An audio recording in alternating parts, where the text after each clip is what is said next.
This guy lost everyone he loved because his abilities were too harsh. On 11/5/2024, a weird stone fell from the sky, landing right in Country R. The explosion's shockwave destroyed the country. On that day, the five big powers blockaded the region for research. A new era began. A year later in Hongshan Province, China, meet Hailan Lu. She's 20, single, from another country, looking for adoption. Don't these foreigners get patriotism? Her friend's like, hey, talk to me. Why are you zoning out? Why cry? Lin Lu's like, why am I at my old job? It was chaos. A year after the monument fell, this became a brutal game. Many awakened new talents and powers. But that day, secret realms and destructive monsters invaded the world. Humans suffered, using their new powers to survive. World order collapsed. Only jungle law remained, survival of the fittest.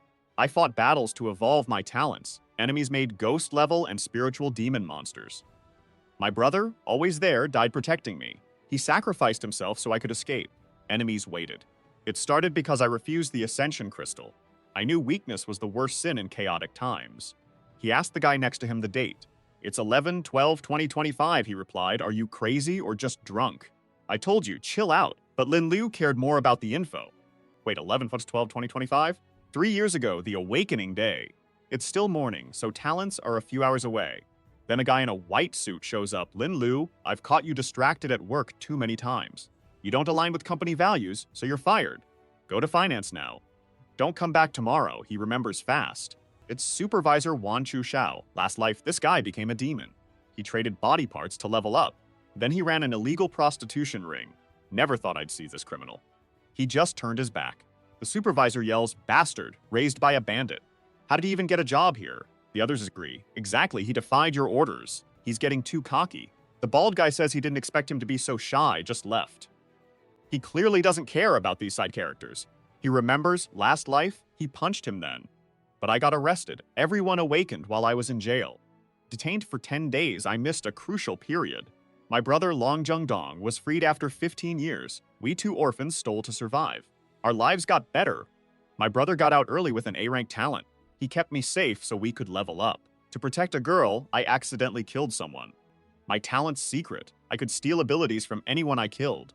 I absorbed soul energy, boosting my F-rank talent to E-rank. My brother was really stubborn. He didn't want me killing for talents, so I couldn't help much. Facing all the evil, we couldn't protect each other. In the end, we both died. But this life, I'll change everything. They'll feel the hatred and fear I went through. If kindness fails, I'll do things my way. I'll be the cruelest, most evil. I'll control my destiny, use cruel people as fuel. I'll be invincible. Lin Lu of Blue Star, welcome to the new era. Today, Blue Star opens instances in Secret Realms. Enter these to develop your combat talents. Congrats! You got F-rank talent, Plunderer. Effect, kill a creature, steal 1% of a random attribute or talent. Cooldown, 5 days. Same talent as my past life. Since I'm back, I know all popular instant strategies near Hang Sing. In a room, gloves and rope ready, Lin thinks, here he comes. He watches the supervisor on the phone. Don't worry, man. I awakened A rank. Healing comprehension. Follow me, we'll do great. You got a D rank ability. Not bad. Form a company. I've awakened. No worries. What's that old guy gonna do? He doesn't know he's my target. I'll consume him. Protagonist sneaks up, ropes his neck. Good to see you, Inspector Wang. My first sacrifice after regression. He drops his phone, tries to heal. This is the creature I can form. But the protagonist says, no time to heal, it's over. Next Manhua, absorb their soul, talent rises to rank E. The creature keeps healing him, even after death, reviving him. He keeps killing, going from F to E, E to D, D to A. Finally, his A-rank talent becomes S, and Lin says, phew, worth it. Check status. Kill someone, plunder attributes, talents, abilities, or soul power. Last life, my brother and I fought hard, only reached A. This life, hours after awakening, I'm S rank. Unbelievable, what does this form do? Come forth, my substitute. Black Knight solo leveling. Black Emperor, S rank, strength 200. Normal is 10. Agility 200, intelligence 1. Lots of life, energy. Only moves 1 meter from summoner. Emperor strength steal. Hidden enemy, chance to steal 1/5 of their attributes. Lin thinks, damn, S-rank summon is powerful. It makes him strong against tough foes. S-rank summons max out at 200 attribute points, not including HP. SS ranks hit 400, and SSS ranks get 600. The Black Emperor maxed out 3 stats. His downs, not smart or quick. Plus, he can't move far. Still, he's one of the strongest close combat creatures right now. Black Emperor, dump this body. Zisho, you abused your talent to become a demon, right? You died in a bathroom. Serves you right. The world's about to get messy. They won't know I did it for a month. I'll be invincible by then. Walking, he figures most people are awakening talents now. Even my dead class group chat is buzzing now. The chubby guy writes, "Hey Tushin, your talent is trash, bro. I got the S-rank wish book. Call me daddy." Protagonist remembers, this maniac got the wish book. He used it to kidnap Fang Ming Shua. He later killed many innocents. He even started a gang, the Smiling Coffin. For Hongxing province, I'll stop him. He calls the guy. At Tomeno Hotel, the guy's with a creature, book in hand, smiling. She's excited, calling me daddy. It grants any wish. It's incredible. Wishmaster, I want to possess Fang Ming Shue body and mind. Entity. Wish granted. Chubby guy's pumped. Creature's amazing. Fang Mingshu's too hot. He messaged her. Fang Mingsh? Here? I'm at Tomato Hotel, room 414. Let's talk face to face. Come here. Wear black stockings. She's on her way. Damataku thinks this Wishmaster's awesome. Use it right. Rule the world. Suddenly, Lin calls him. Hey, Lu Ming, what's up, man? I got an S-rank talent. I can make a substitute. Let's talk. He asks, you got his S-rank talent too? I'm at Tomato Hotel, come. Can you make it here? Room 414. Lin says he's coming. Thinks the guy's an idiot. He needs his talent secret. Maybe use the Wishmaster. Lin's here in 5 minutes. He opens the door. Lin Lu, what's your S-rank ability secret? I'm waiting. Lin says he'll tell. My substitute secret. Emperor's behind him. Bam. He punches the chubby guy, sending him flying into the wall. S-rank talent plunderer activated.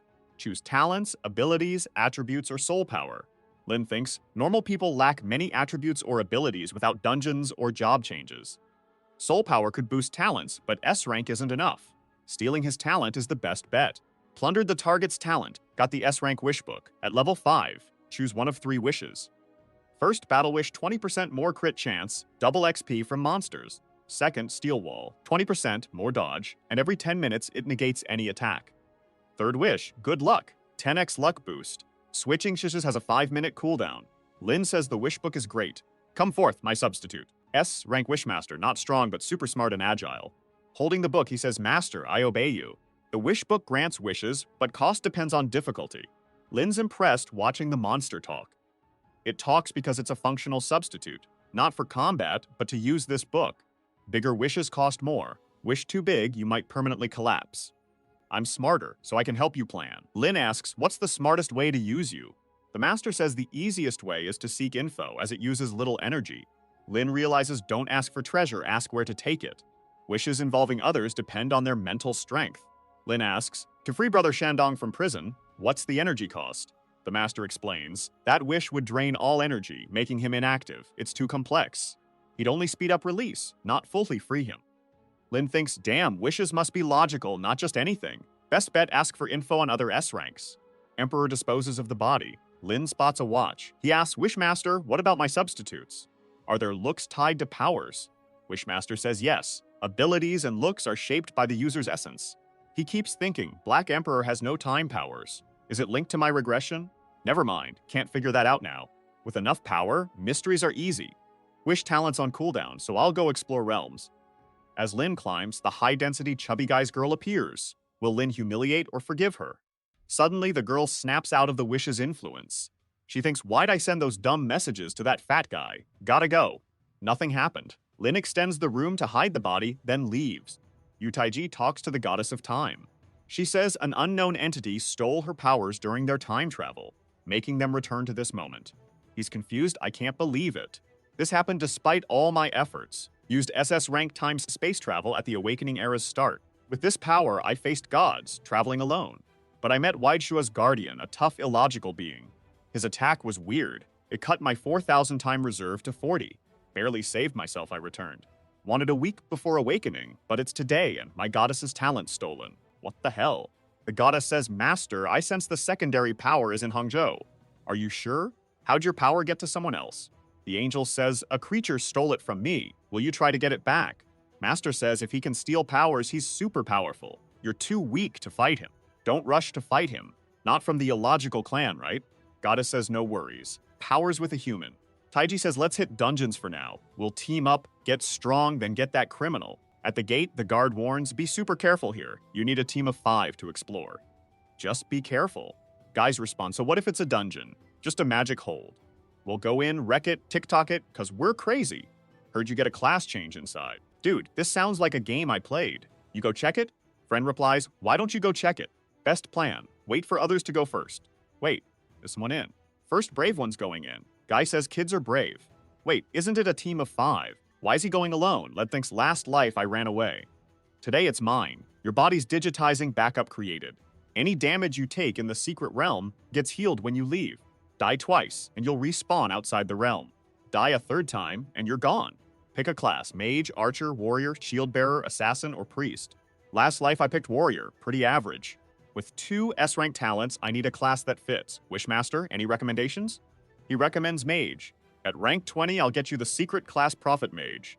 Black Emperor covers a mage's biggest weakness, close combat.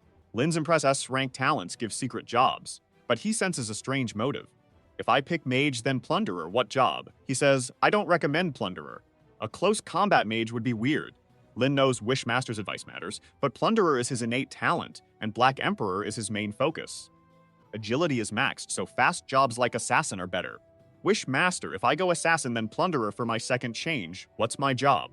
You'll be a rogue outlaw. It maximizes plunderer's perks, but he still recommends prophet mage. It's a more elegant and relaxed job. Lin just ignores him. I choose assassin. Sorry, Lord of Wishes, but it's best. Assassin class chosen, stats generating. Agility and attack speed, crucial for assassins, increased. Movement speed is above average. 5 assassin skills: backstab, quick reflexes, sudden strike, phantom blow, plus an apprentice dagger 6 attack. He'll maximize Black Emperor. Select players for the dungeon. Limit is 5. He picks one. The Black Emperor's power is like a level 20-30 boss. Low-level dungeons are no challenge. Fewer players, better rewards. Goblin Lair Dungeon, easy to nightmare. Pick. He obviously picks nightmare level. System warns, only for level 10. Enter at level 1, he confirms right away. Dungeons full of jack goblins. No walls, apparently. Just a brawl. Red-Eyed Goblins LVL5. He activates Battle Wish and Black Emperor. Go, Emperor! Destroy them! Emperor crits a Red-Eyed Goblin, then unleashes a flurry of punches, tearing through everything, just farming goblins. Kills 15. Being 4 levels lower gives an extra 500 XP. Battle Wish doubled your XP, you hit level 6. Emperor only stole strength 7 times. Creatures too weak. Time to check attribute points. Allocate attribute and skill points. Do it now? Assassin weapons use poison. After second awakening, agility becomes strength. Dump everything into speed. Same for skills. Dump it all into speed skills. Agility up 16, strength up 4, speed skills 2. Only Swift Strike gets skill points for now. It cuts my stamina used the most. Back in my past life, folks realized some instances were huge kilometers long. Many would be tired before even fighting. Low stamina jobs were a no-go, and money from monsters not an issue for me. Kill a boss, all drops go to the chest. The Black Emperor just keeps punching enemies. Level 6 wolves, level 8 ice goblins are tougher. I'm level 7, so they're easy. Next, the dungeon boss, who ate too much and won't leave his chair. Goblins kidnapped girls. It's a Goblin Slayer episode 1 vibe. Tearing clothes, they need arresting, call the cops! Protagonist sees a large goblin, shaman, and fire goblin. Numbers grow, but still no match for the Black Emperor.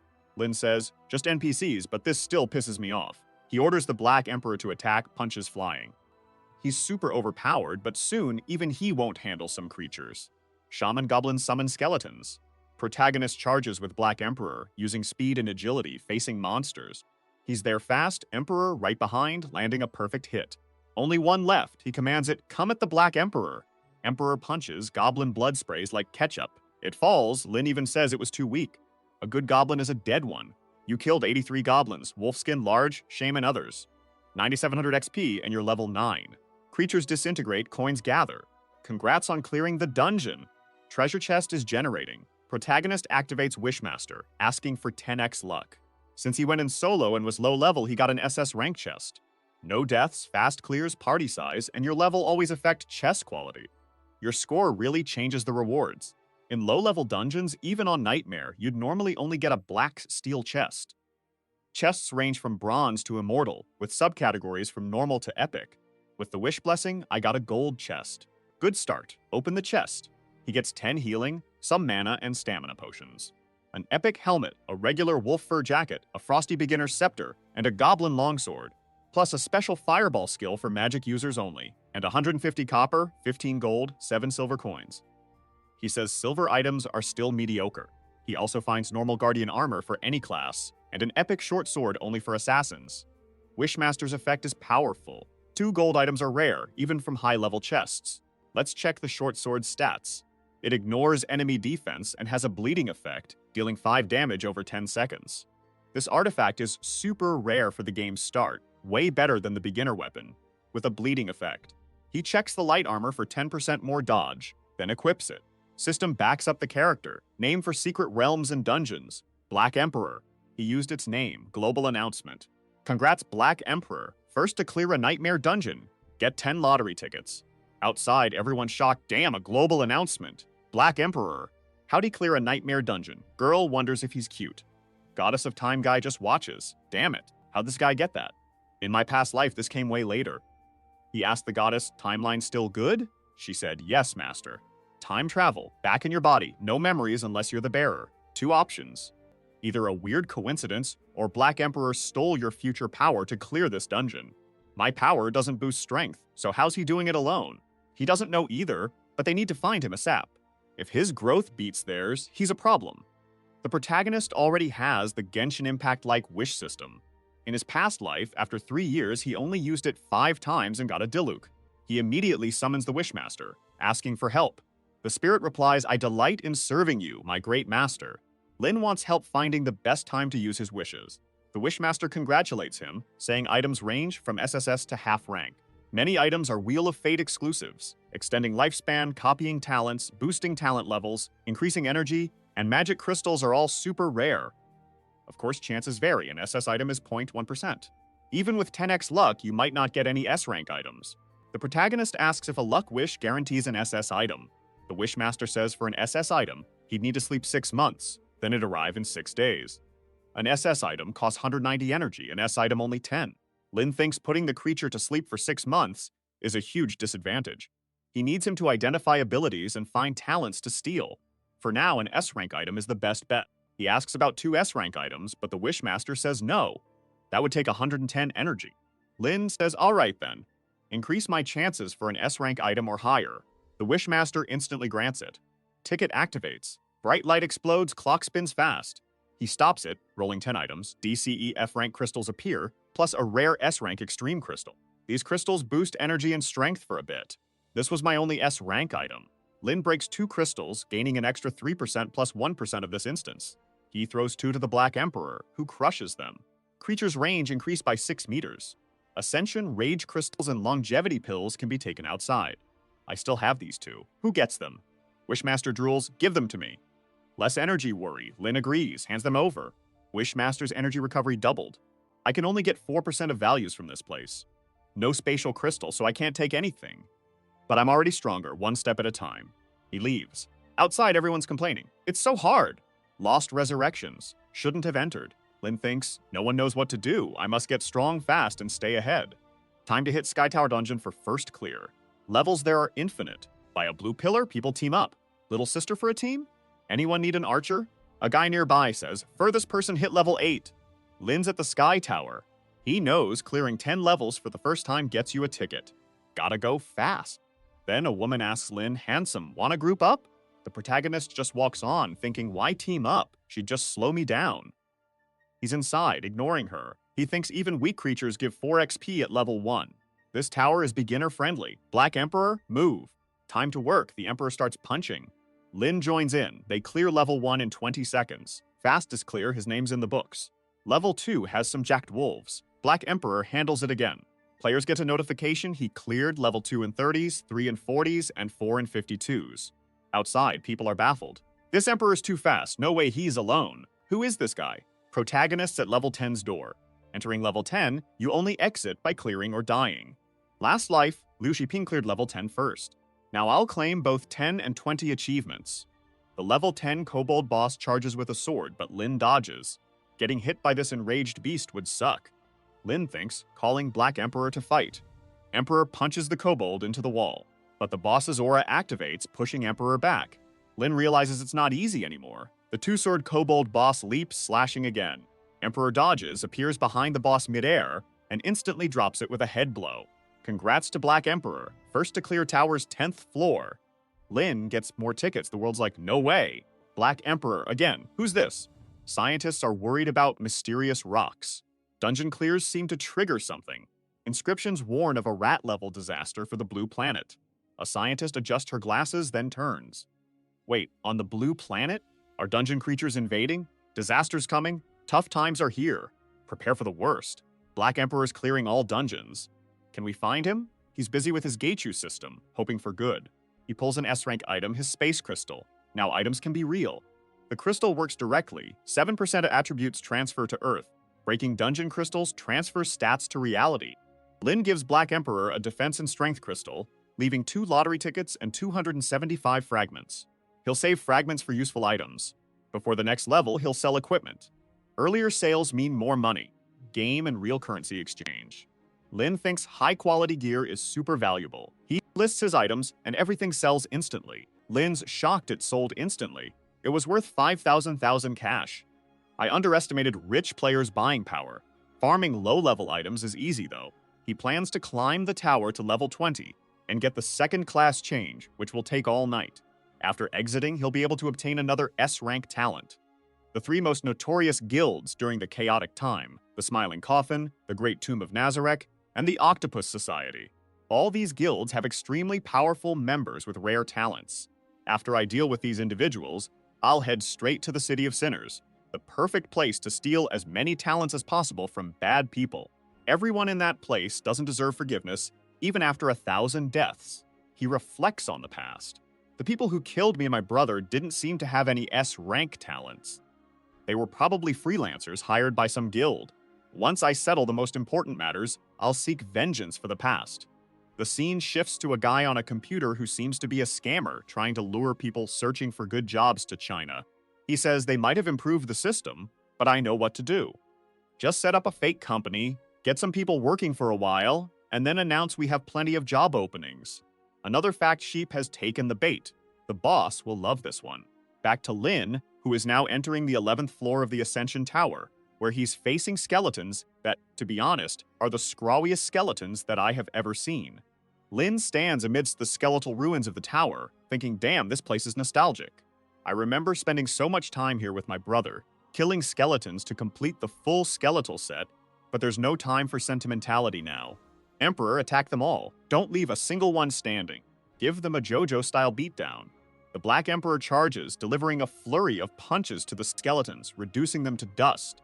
Fast forward to level 17, where Lin encounters the skeleton commander.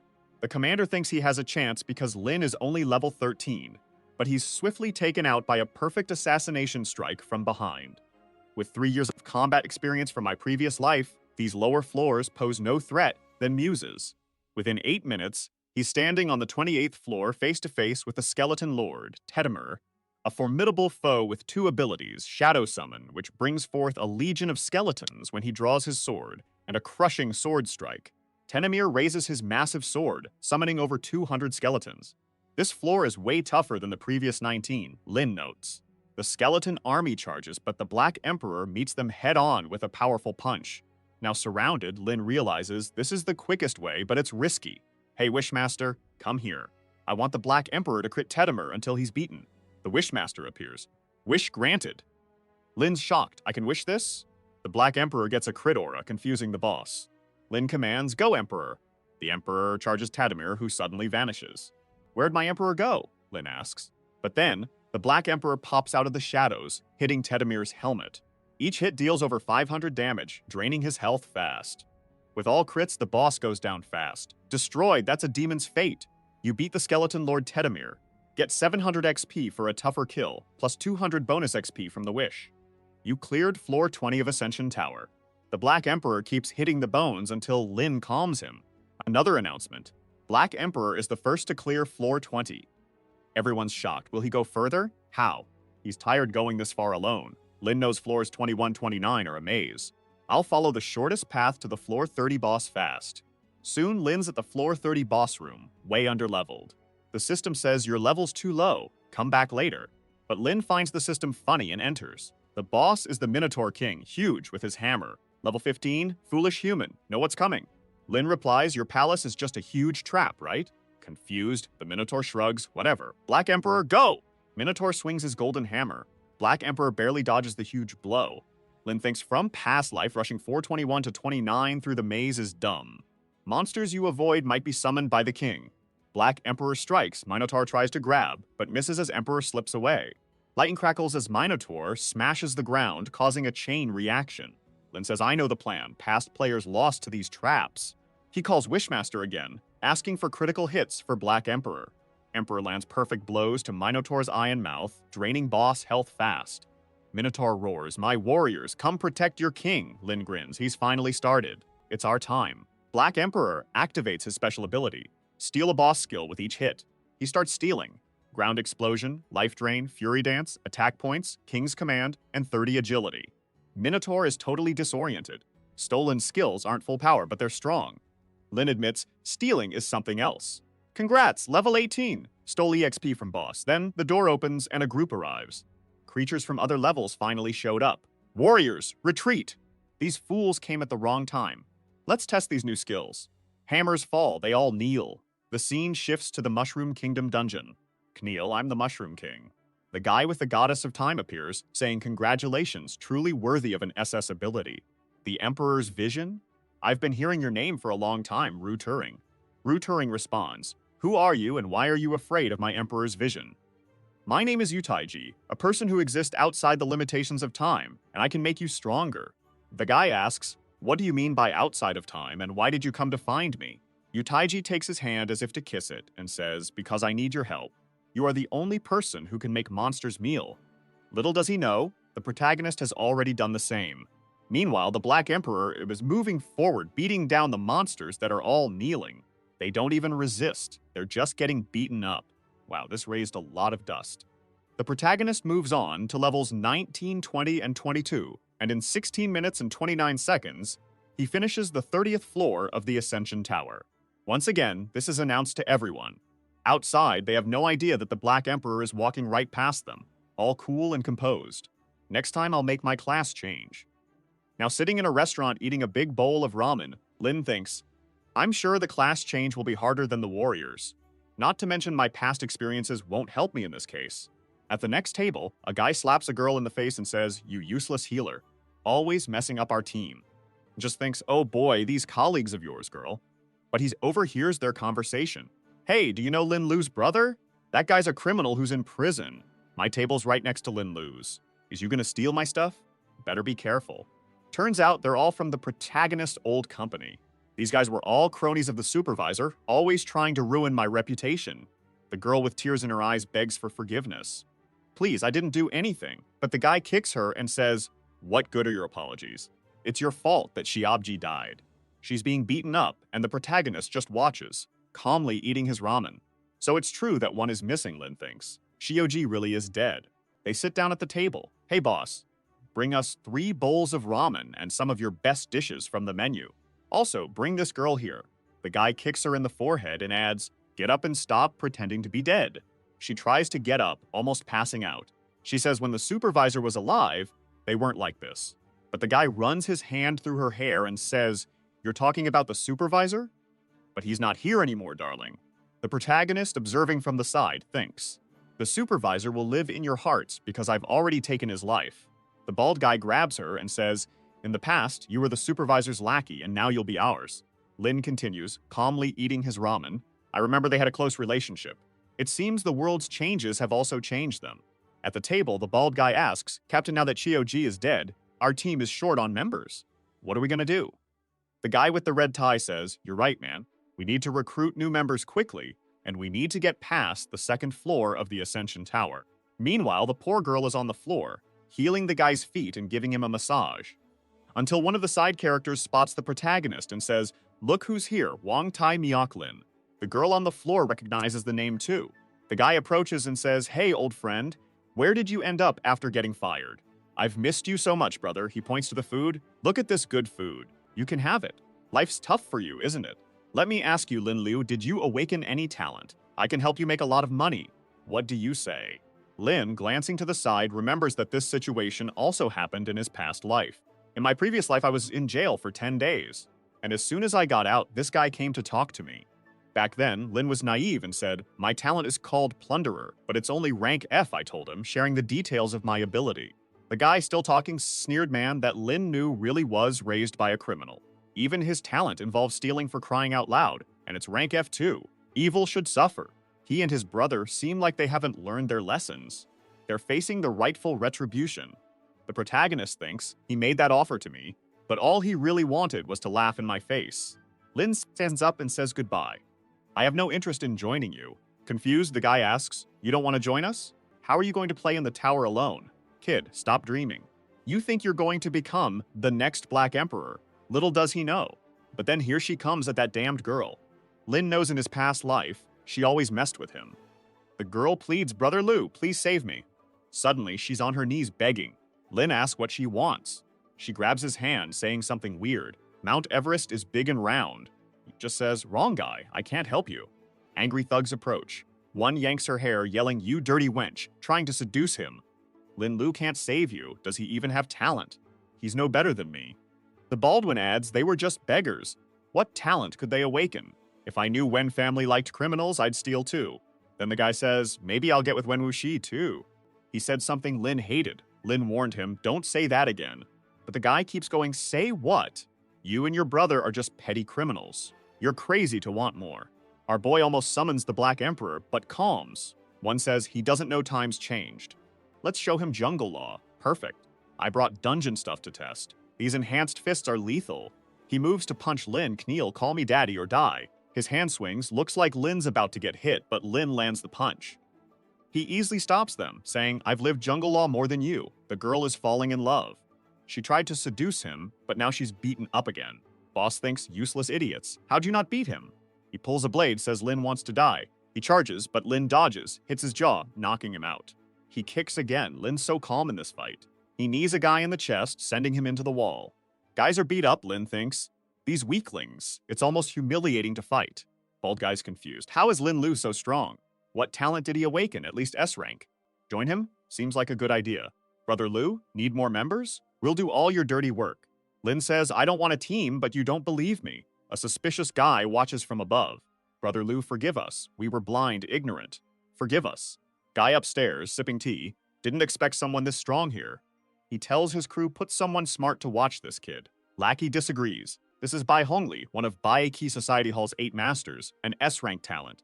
Guys are desperate, kneeling before Lin, who walks away. The girl on the floor, sprawled, says, that's the strong guy I want. Lin's leaving, but she cuts in. He thinks new seduction. She says, Brother Lu, forgive me. My supervisors made me disrespect you at work. I had no choice. She asks, you're not mad, right? Lin, the Sigma, says, let go. The girl begs, no, Brother Lu, take me. I'll repay you anything. He pushes her away, saying, respect yourself first, woman.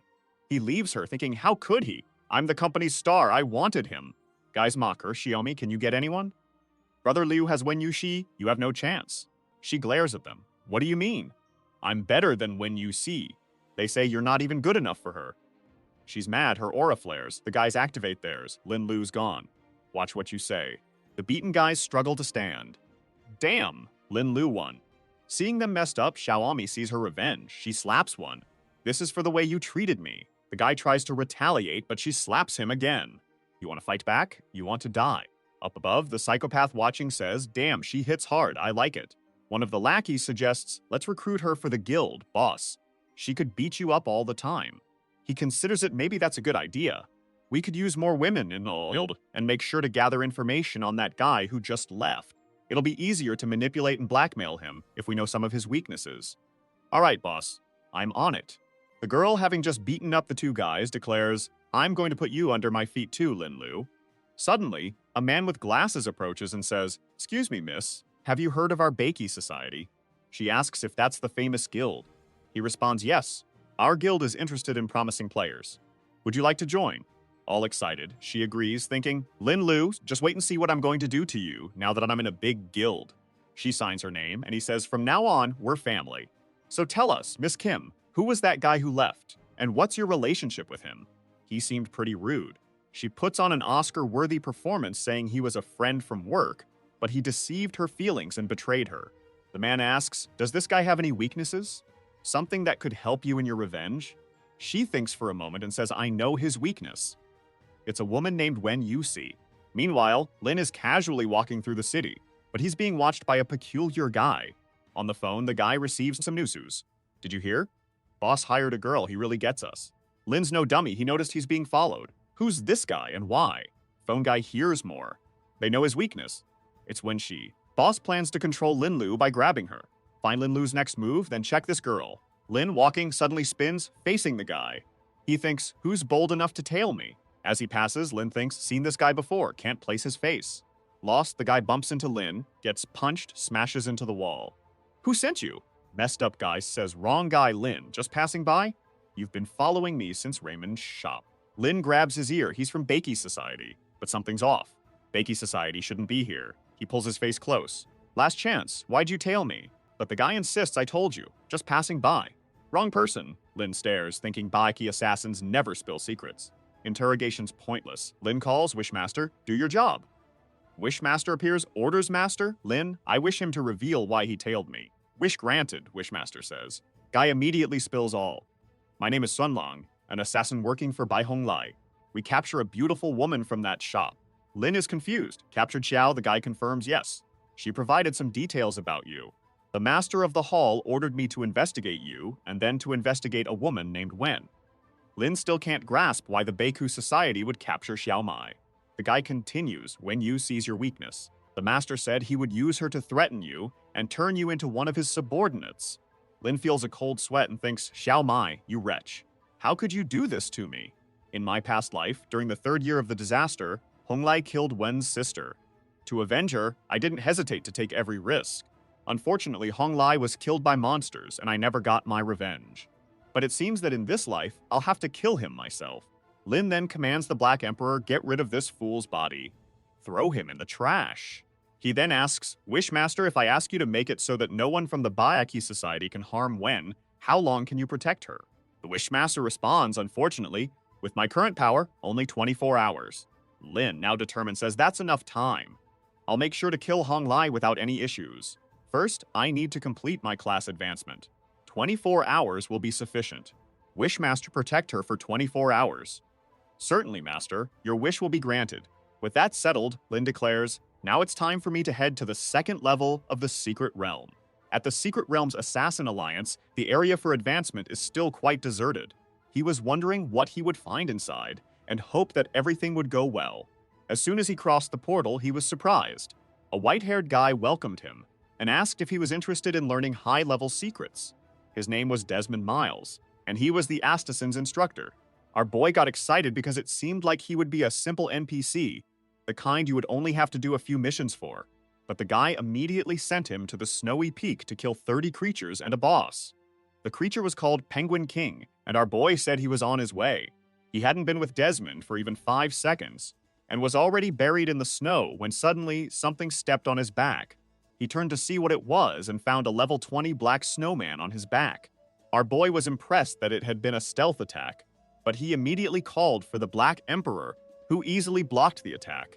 He knew that for the assassin quest, he would need at least 30 items from these creatures. So he ordered the Emperor to finish it off, who struck it in the neck, knocking the monster to the ground. It was much easier than he thought, and thus he received the first item. He told the Emperor that this was exactly what they came for, and then went to retrieve the creature's horn. However, at that moment, the two were surrounded by a multitude of creatures, and some of them seemed to be transforming into a yeti. Then the boy began to draw his sword and said that the real fight was about to begin. The Emperor charged forward, and our boy warned him to pay attention to the attack because these creatures have intelligence. Both creatures dropped the item he needed to complete his quest. Suddenly, they found themselves face to face with one that was about to crush them, but the Emperor easily cut it down. At the same moment, our boy sliced off the other arm. With that, the poor monster had nothing left to do. Our boy told the Emperor to toss it up. It turned into an Olympic vent, and he gave it a good kick, tearing the monster apart. A multitude of creatures approached, but he shook the ground to disorient them all. He turned around and told the Emperor to finish them all off. With the creatures stopped, he unleashed a JoJo-style sequence, and then it was just punches, smashing heads. More items were being obtained. Another sequence from the duo, more items being obtained, and so it continued for quite some time. The system already showed 37, but he only needed 30. What he found strange was that these creatures seemed endless and kept appearing, and from the throne, the Penguin King said he would tire the two out before their fight. He calmly sipped his drink, then he ordered the spirits to return. something suddenly appeared in front of the protagonist, but he didn't let it slip and tried to grab it in mid-air. However, it slipped out of his hand and continued in a certain direction. Above the Penguin King, a spirit bomb formed, and he ordered the soldiers to be reborn. The crystals returned toward the protagonist. They hit the ground and created a cooling effect. From it, the black snowman emerged. However, our boy already noticed that something was coming from a certain direction. Now it was clear why he wasn't able to finish this. At that moment, he ran past the creatures and told the Emperor to follow him. And the two ran in the direction from which the crystals had come. Our boy was like a princess on the monster's shoulder, and the penguin was ordering the creatures to catch up with the two. But our boy already asked the Emperor to throw him to the top of the mountain, and immediately he obeyed. In midair, our boy drew his buff dagger. My son, this boss seems easy because he went straight to the main base and immediately obtained the Penguin King's item that he needed. With that, the other creatures disappeared, and he realized it was the end. The next scene showed him back with Desmond, saying he had brought all the items he asked for. The guy said he could choose between 3 ordinary assassin classes, the Rogue, the Windrunner, and the Dark Apostle. However, he could try to obtain secret classes. Our boy says it's obvious he would, because that's what he's here for. Desmond warns that if he chooses this option, there's a chance he might die. However, the excited protagonist says he's willing to take any risk. The guy laughs and says he likes that impulsiveness in him. Our boy knows that in his past life, several people managed to get the secret class, so it shouldn't be that difficult. But the guy says it's too late now, and there's no way out of it. He's going to send the boy to the Void region, where the tests will begin, and he tells him to feel free to choose. At that moment, the protagonist wakes up in the middle of nowhere. He seems unable to notice anything around him. It's as if he's in an endless void, which makes sense with the name. However, it's not so empty after all because the fool stumbles. And with that, a laser appears in front of him. In fact, several lasers appear around him in various regions. He approaches a red laser to see what happens. That laser grants the class a fugitive, and he remembers that this is the one recommended by the Lord of Desires. However, he's curious about the other two. The blue one is the Shadowless class, and he saw that it seems stronger with better specializations than the other. He imagined that the color of the pillar signified the quality and rarity of it. This means that the golden one surely had the best. He went there and made contact.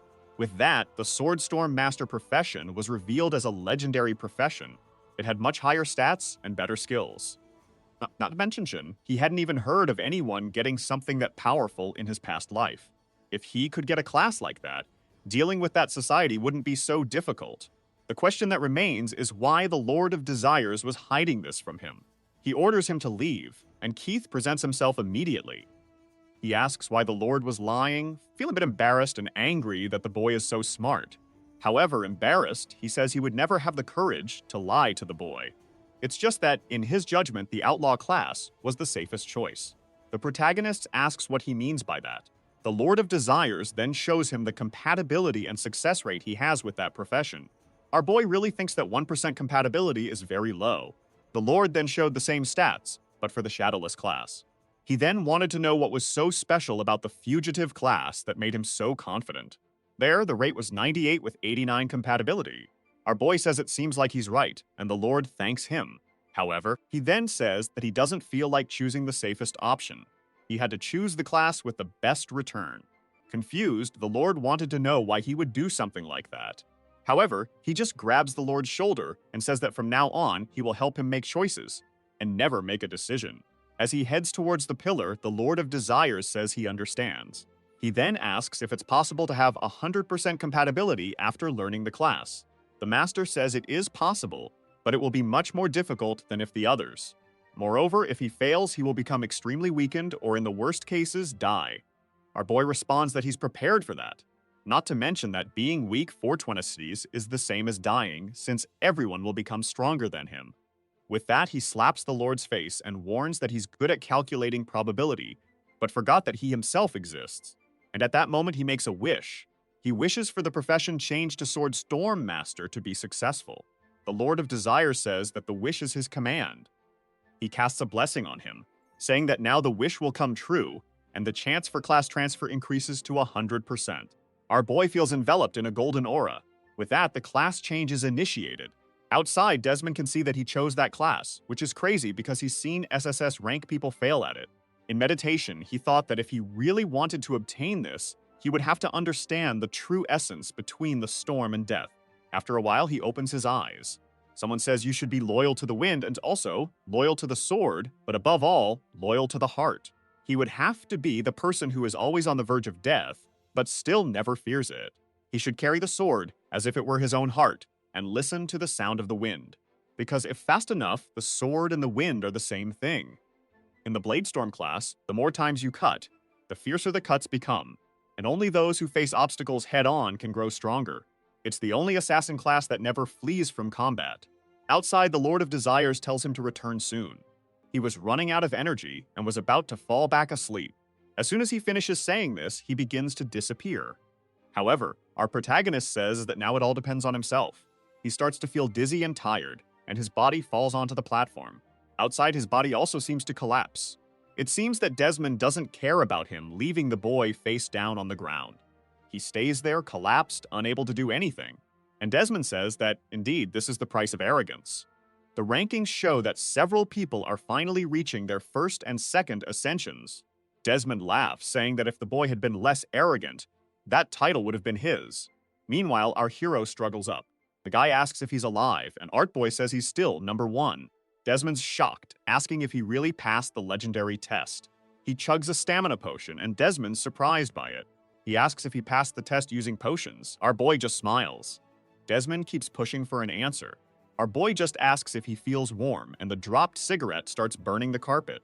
As he stomps it out, Lin calmly leaves. No time to chat, he needs to kill Lapai Hongli Asap. Outside, it's night. Class is 5 hours, he needs to kill him and 19 more. He checked his 4 new messages. Koenig's Sheom thanked him and invited him to a warm dinner. He knew this sneaky girl wasn't honest, so it's a Baki society setup. He's eager to take them down, so this might be his chance.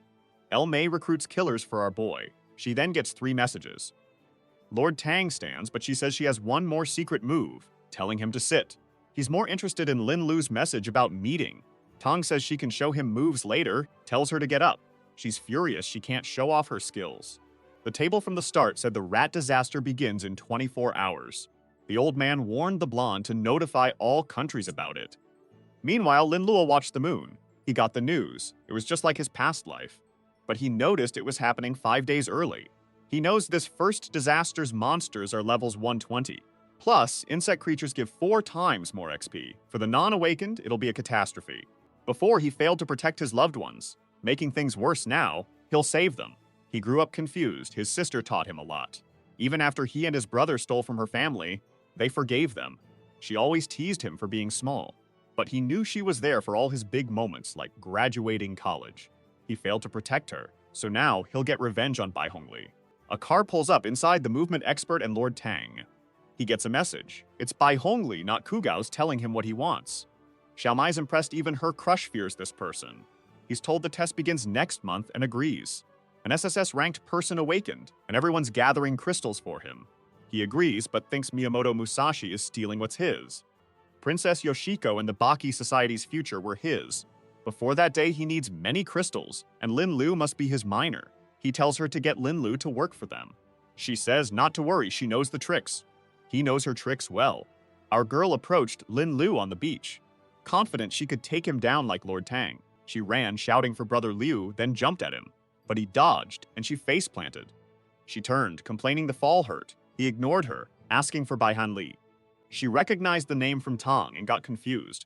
She looked dumbfounded, asking what he meant. He said it was the Baki Society's lord. She was in the society, but didn't know him. Lin Lu turned, saying if so, he wasn't her problem. She still didn't know, but he could join the society to find him. That way, he could get all he needed. Then, Tang gets a call and asks what she wants. It's Lin Lu, saying he killed the girl. Tang, shocked, asks if it's Lin Lu, who tells him to come over, knowing he's close. He throws the phone in the water. She realizes he knows the whole plan. Tang claps, amazed he knows, and says Lin can join them to do great things here. Lin asks if these great things are about restoring this country to dominate all. Tang, startled, asks how he knows. Lin ignores him, saying they deserve death. He summons the Black Emperor, who barrages the guy with punches as he defends. He tells Princess Kaguya to retreat, she won't last. The monster with airbag protection says she gets it. The Black Emperor lands a blow, but she leans back, dodging. He attacks again. She blocks with an umbrella. Lin Lu's impressed she can hold off the Emperor. He says she's strong, but he needs to get Tong. The guy laughs, saying if he can't kill her, he won't die. Lu knows he can't hide his strength to kill this guy. Tong worries his princess lost too much energy. This fight had to be quick. He orders the princess to use blade technique and finish it fast. But our boy wished Tang couldn't dodge the next one. Princess attacked, Emperor dodged. Tang sees the strike coming and wonders how to dodge. He orders Kaguya to attack the protagonist too, thinking speed wins. They pass each other. But the Emperor's attack lands on Tang's face, throwing him down, battered. Princess leaps at Lin Lu. Tang smiles, saying he'll be sliced, but the sword touches him and he's smoke. Lin Lu admits he has potential, but his time here is up. The Emperor's next punch smashes him into the ground. Lin Lu avenged his sister. Time to steal talent. He picks one of 3 traits. With the guy's good talents, this was the best choice. He stole S-rank Rainy Night. Umbrella hides her in any weather. At night, a rainy area boosts the princess's attack. His new Princess Hugh moved 20 meters. She immediately called him Master. He was impressed by her balanced attack and defense. She had 30 intelligence, the Emperor only 1. He greeted her. Cold storage was ready. Something emerged from Tong's body. Killing someone might drop items. He hoped for good ones. He got 2 roulette spins, 10 items each. The Lord of Desires disappeared from overuse. She asked about a secret realm, but he had more important things. Anxious calls, no answer. Girl found it odd Brother Ham wasn't responding. Maid told Princess Kiko Lord Musashi arrived. Kiko knew she'd been sold for country protection. She wished he hadn't returned. Time with Hong was her happiest. She knew he could help her escape. His number isn't answering. She wonders where he is. Lin, outside a mansion, says Bei Hong Li's death means chaos. Serpent Society's investigating an assassination. Ryu says Yusi's safe, asks if the girl is his girlfriend. He says not yet, but she wonders if it'll happen. She says he cares a lot about this girl coming so late. He confirms she's important, remembering her and her brother. He'll protect everyone in this life to avoid regrets. Then he tells the princess they gotta go. She asks Square where? He says they're going to the Sanctuary Forest to level up. He's at the crystal, wanting in. Only level 30s can enter, the guy says. Our hero knows. He'll need to show his info. He shows his Black Emperor card. The guy recognizes him from the announcements. He asks if he can enter and the guy agrees. The chubby guy warns him not to show off just because he's with a hottie. Our hero ignores him. The guy thinks he'll mess up trying to impress her. What the guy doesn't know, she's actually killing everything. Her name is Princess Kaguya, and it's staying. She's easily wiping out dungeon creatures. Our hero levels her up fast as he and Black Emperor rest. Soon she says all creatures are gone. Lin stands up, saying it's perfect. This place has an elven field.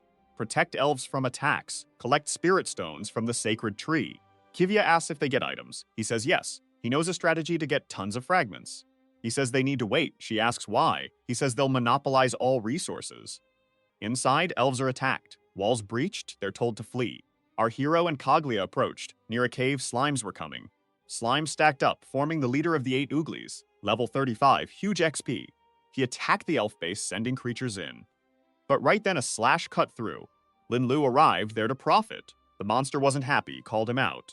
He stole crystals from the tree, giving energy to the Lord of Desires, calling it abundant. He asked the Black Emperor to crit the monster until it died. The Lord activated, granting the wish. Boss charged, Emperor went in, unleashing Jojo. Lin had Kaguya defend the Black Emperor, freeing him. She used the umbrella, shielding the boss's hand. Some creatures only level 1 through spores, but his summons dodged them easily. Both went after the boss and quickly overpowered him. Soon he roared upward, strange energy building on his head. Lin warned of a self-destruct. The monster launched a green barrage, and Kaguya defended the Emperor. Soon the smoke cleared. She was fading, but the Emperor survived. Lin's was impressed his creatures were wrecked. She activated another crystal to exploit the boss's weakness. The Emperor re-energized and attacked the boss. The poor thing shattered, gaining 9,000,000 XP. Our boy got excited for his third sub-ability as golden energy enveloped him. Slime Remains suddenly attacked our boy. Of course he was confident. You get this, right? Who first used this attack? Lu smiled, extended his hand, and pierced all monsters. Our boy smiled because his combat power matched the Black Emperor's, but it was a one-time use. He knows mages have 2-mana regen spells, but he'll only use this in critical moments. He went to the tree for the crystals. Suddenly, golden energy burst out, and they all flew right to him. He was amazed. All those crystals combined made 5 SS crystals. Big perk for being first here. Others won't be so lucky. Time to spin the roulette, and the Lord of Desires says it's fine. He advises wishing with the roulette. Our boy gets it and activates the roulette of fate. A shower of pay-to-win items comes. He gets an S cooldown stone, cutting spell reuse time. He can steal 2 talents daily, plus a crystal boosts intelligence by 10. The Lord of Desires appears, saying to give it to the most deserving. Black Emperor won, but the Lord wants 180. Our boy asks what intelligence is for. The Lord says it doesn't make you smarter, just faster at problems. More intelligence means faster learning and experience. Lin thinks that's why the Black Emperor can't win easily. He needs this crystal most. He gives it to the Emperor, who absorbs it and slims down. The Emperor thanks him, saying this gift will help him defeat all enemies. Lin Lua will make his own choices now. He gives 2 crystals to the Lord of Desires to boost his energy. The Lord thanks him and will help find the next S-rank talent. The scene shifts to another building. A boy is thrown into a trash can. The blue-haired guy says now that he's awakened an A-rank talent, they won't mess with him. But the boy doesn't care and activates Fire Hands. He jumps at them, asking if they think they can escape without paying. A tentacle wraps his wrist, and the blue-haired guy warns he's not the only one with a great talent. Seriously, tentacles always freak me out, but for now, this poor guy's trapped. Lin Lu gets us the info, target locked. Blue hair slaps him, calling him crazy. His A-rank talent won't beat the boss's S-rank, he's just gonna get absorbed by the green mist. Then someone appears too late. What are you doing? It's a teacher, and the trapped boy calls out for Miss Chen. Friends are scared, but blue hair says no worries, the obvious happens. She's attacked, overpowered, and immobilized for now. The crazy guy gets closer, saying she deserves it. You know what happens next. Suddenly, the tentacle is cut, teacher falls. Guy turns to ask who, but someone's behind him. His friends start bleeding. He uses tentacles to defend, demanding the culprit appear. Lin Lu smiles, says he's passing through. The guy asks no ranks at school. Who are you? Lin ignores him, snaps his fingers for 30 seconds of safety. The guy's confused, asks what he's doing, but Lin asks if those are his last words. Blue hair jumps, ready to kill Lin. Lin summons the Black Emperor. You're free!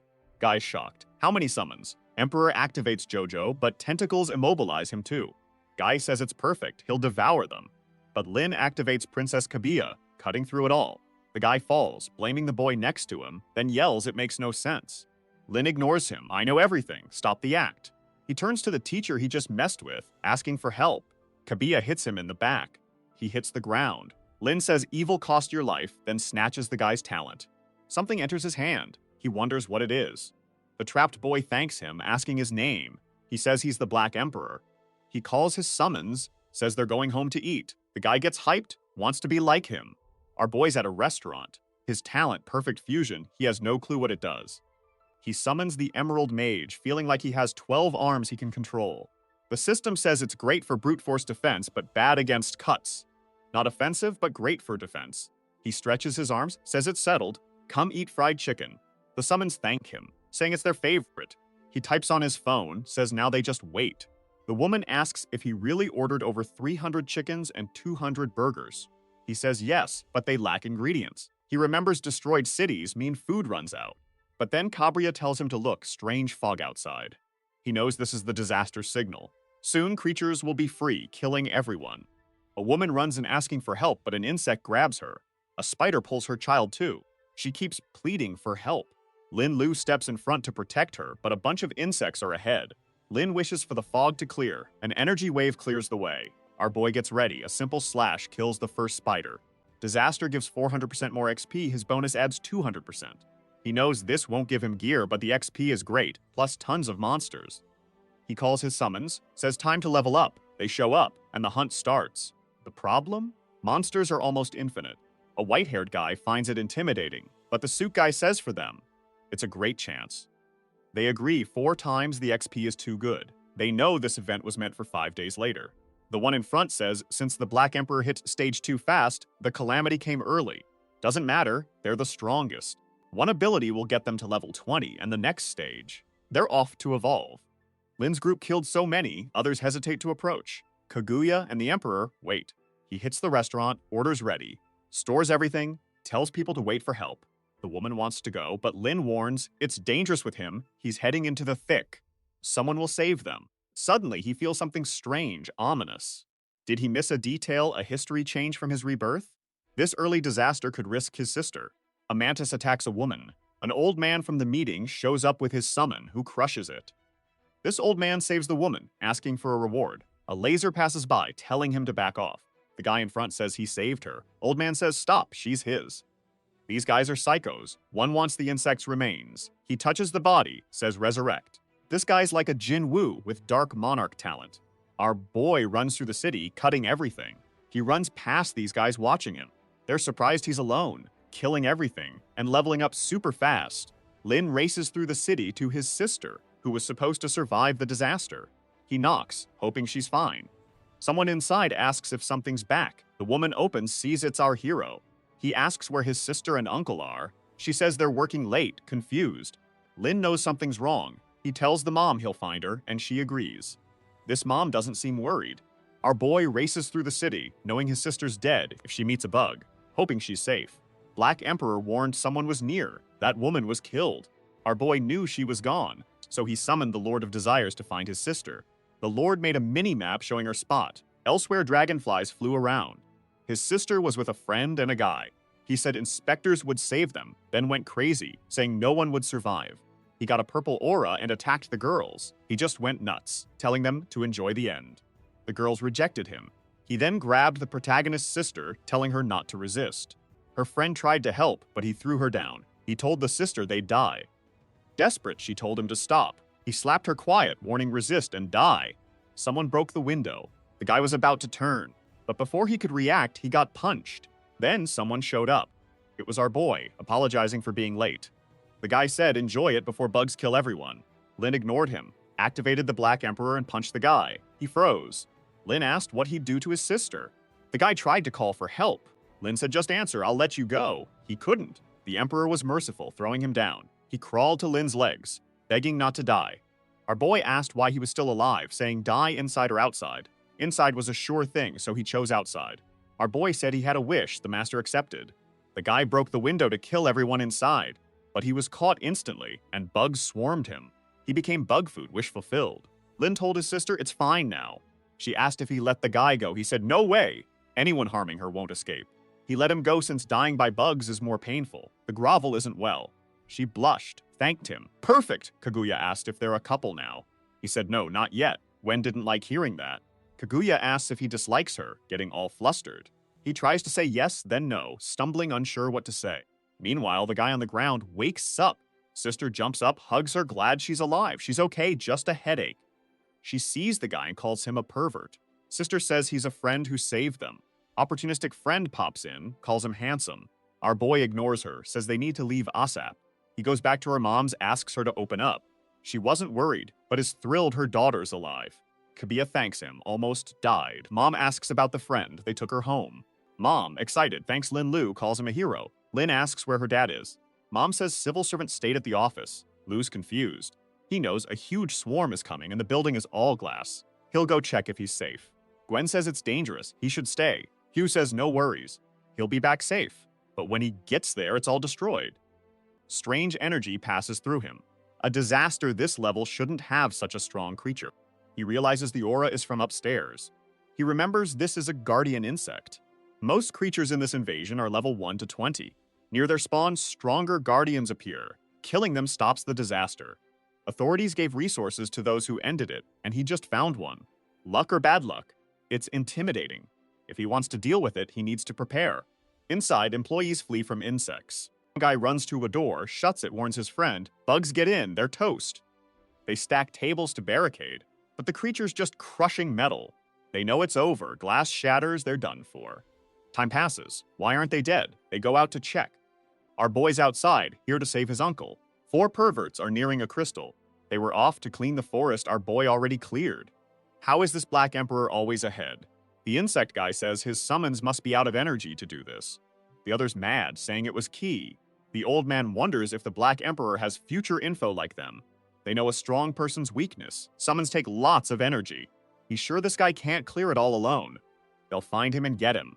Our boy took his uncle home. Mom says he's a hero. He says no worries, he got an S-rank talent. Uncle's impressed. His D-rank talent seemed strong. Mom's memory improved with a C-rank. Sister tells our boy she got a music talent that buffs. Mom asks what his talent is. He's embarrassed. Sister says it's best not to tell.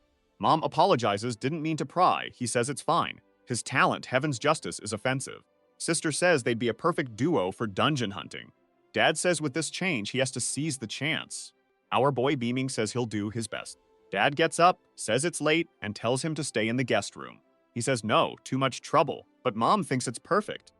She's eager to show him her room. Dad's amazed the kid who helped him became his savior.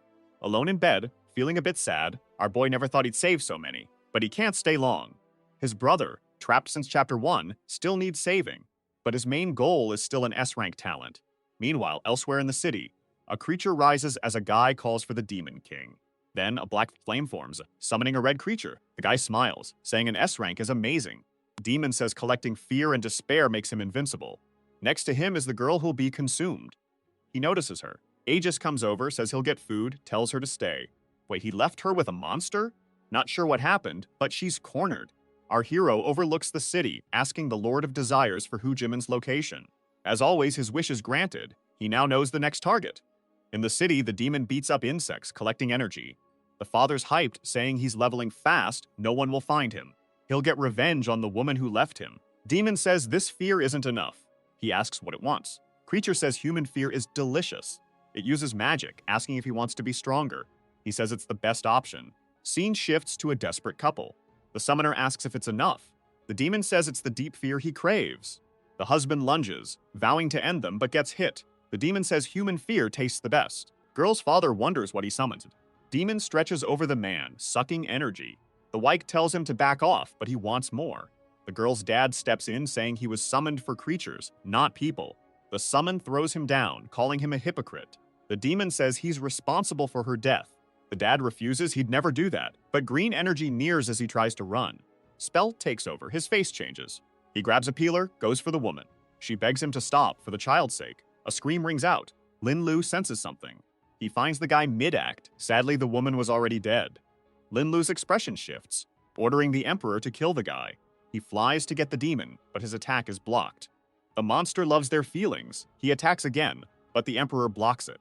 The demon jumps at the protagonist, calling his feelings delicious. Kaguya blocks it easily. Punches keep coming, Lin Lu knows he couldn't dodge alone. He tells the Emperor to handle it. The Emperor punches the demon, but it absorbs fear, claiming to be the Demon King. He claims they all seek death. Lin tells Kaguya to help the Emperor, but the demon roars, sending both flying. She falls into our boy's arms. The Demon King is about to kill the Black Emperor. Our boy's green creature wraps the demon's arm, stopping his punch. The demon's shocked and Kaguya stabs him. As the demon disintegrates, Lu asks if it thought he was the only fighter, but it says it won't die, it's fear and all. The monster disintegrates. Lin says maybe next life. He's confident. Defense, Emperor for attack, Kaguya for support. Suddenly, a scream. The father's on the ground, shocked by his actions. He can't believe he took a life. Lin's ruthless wants his last words before he dies. He bangs the ground, claiming the contract forced him. Lin warns if he lives, the creature could return. He agrees, killing has consequences. He just asks the protagonist to tell his daughter he'll return when she's older. He'll be back next life. Protagonist hit his chest. Lin cares for his daughter. He gets emotional. That creeped me out. It's done. Right, girl? He fell, our boy stole the power. This demon's talent is risky, could take control. It's SS rank, so he activates the theft. That guy failed, but he won't. He gets the S talent, emotion activator, fast cooldown, super wide range. He tells the creature to appear, a sky vortex forms again. This time, it's an egg, confusing him when it lands. System says pick a primary emotion to absorb within 300 kilometers to start its birth.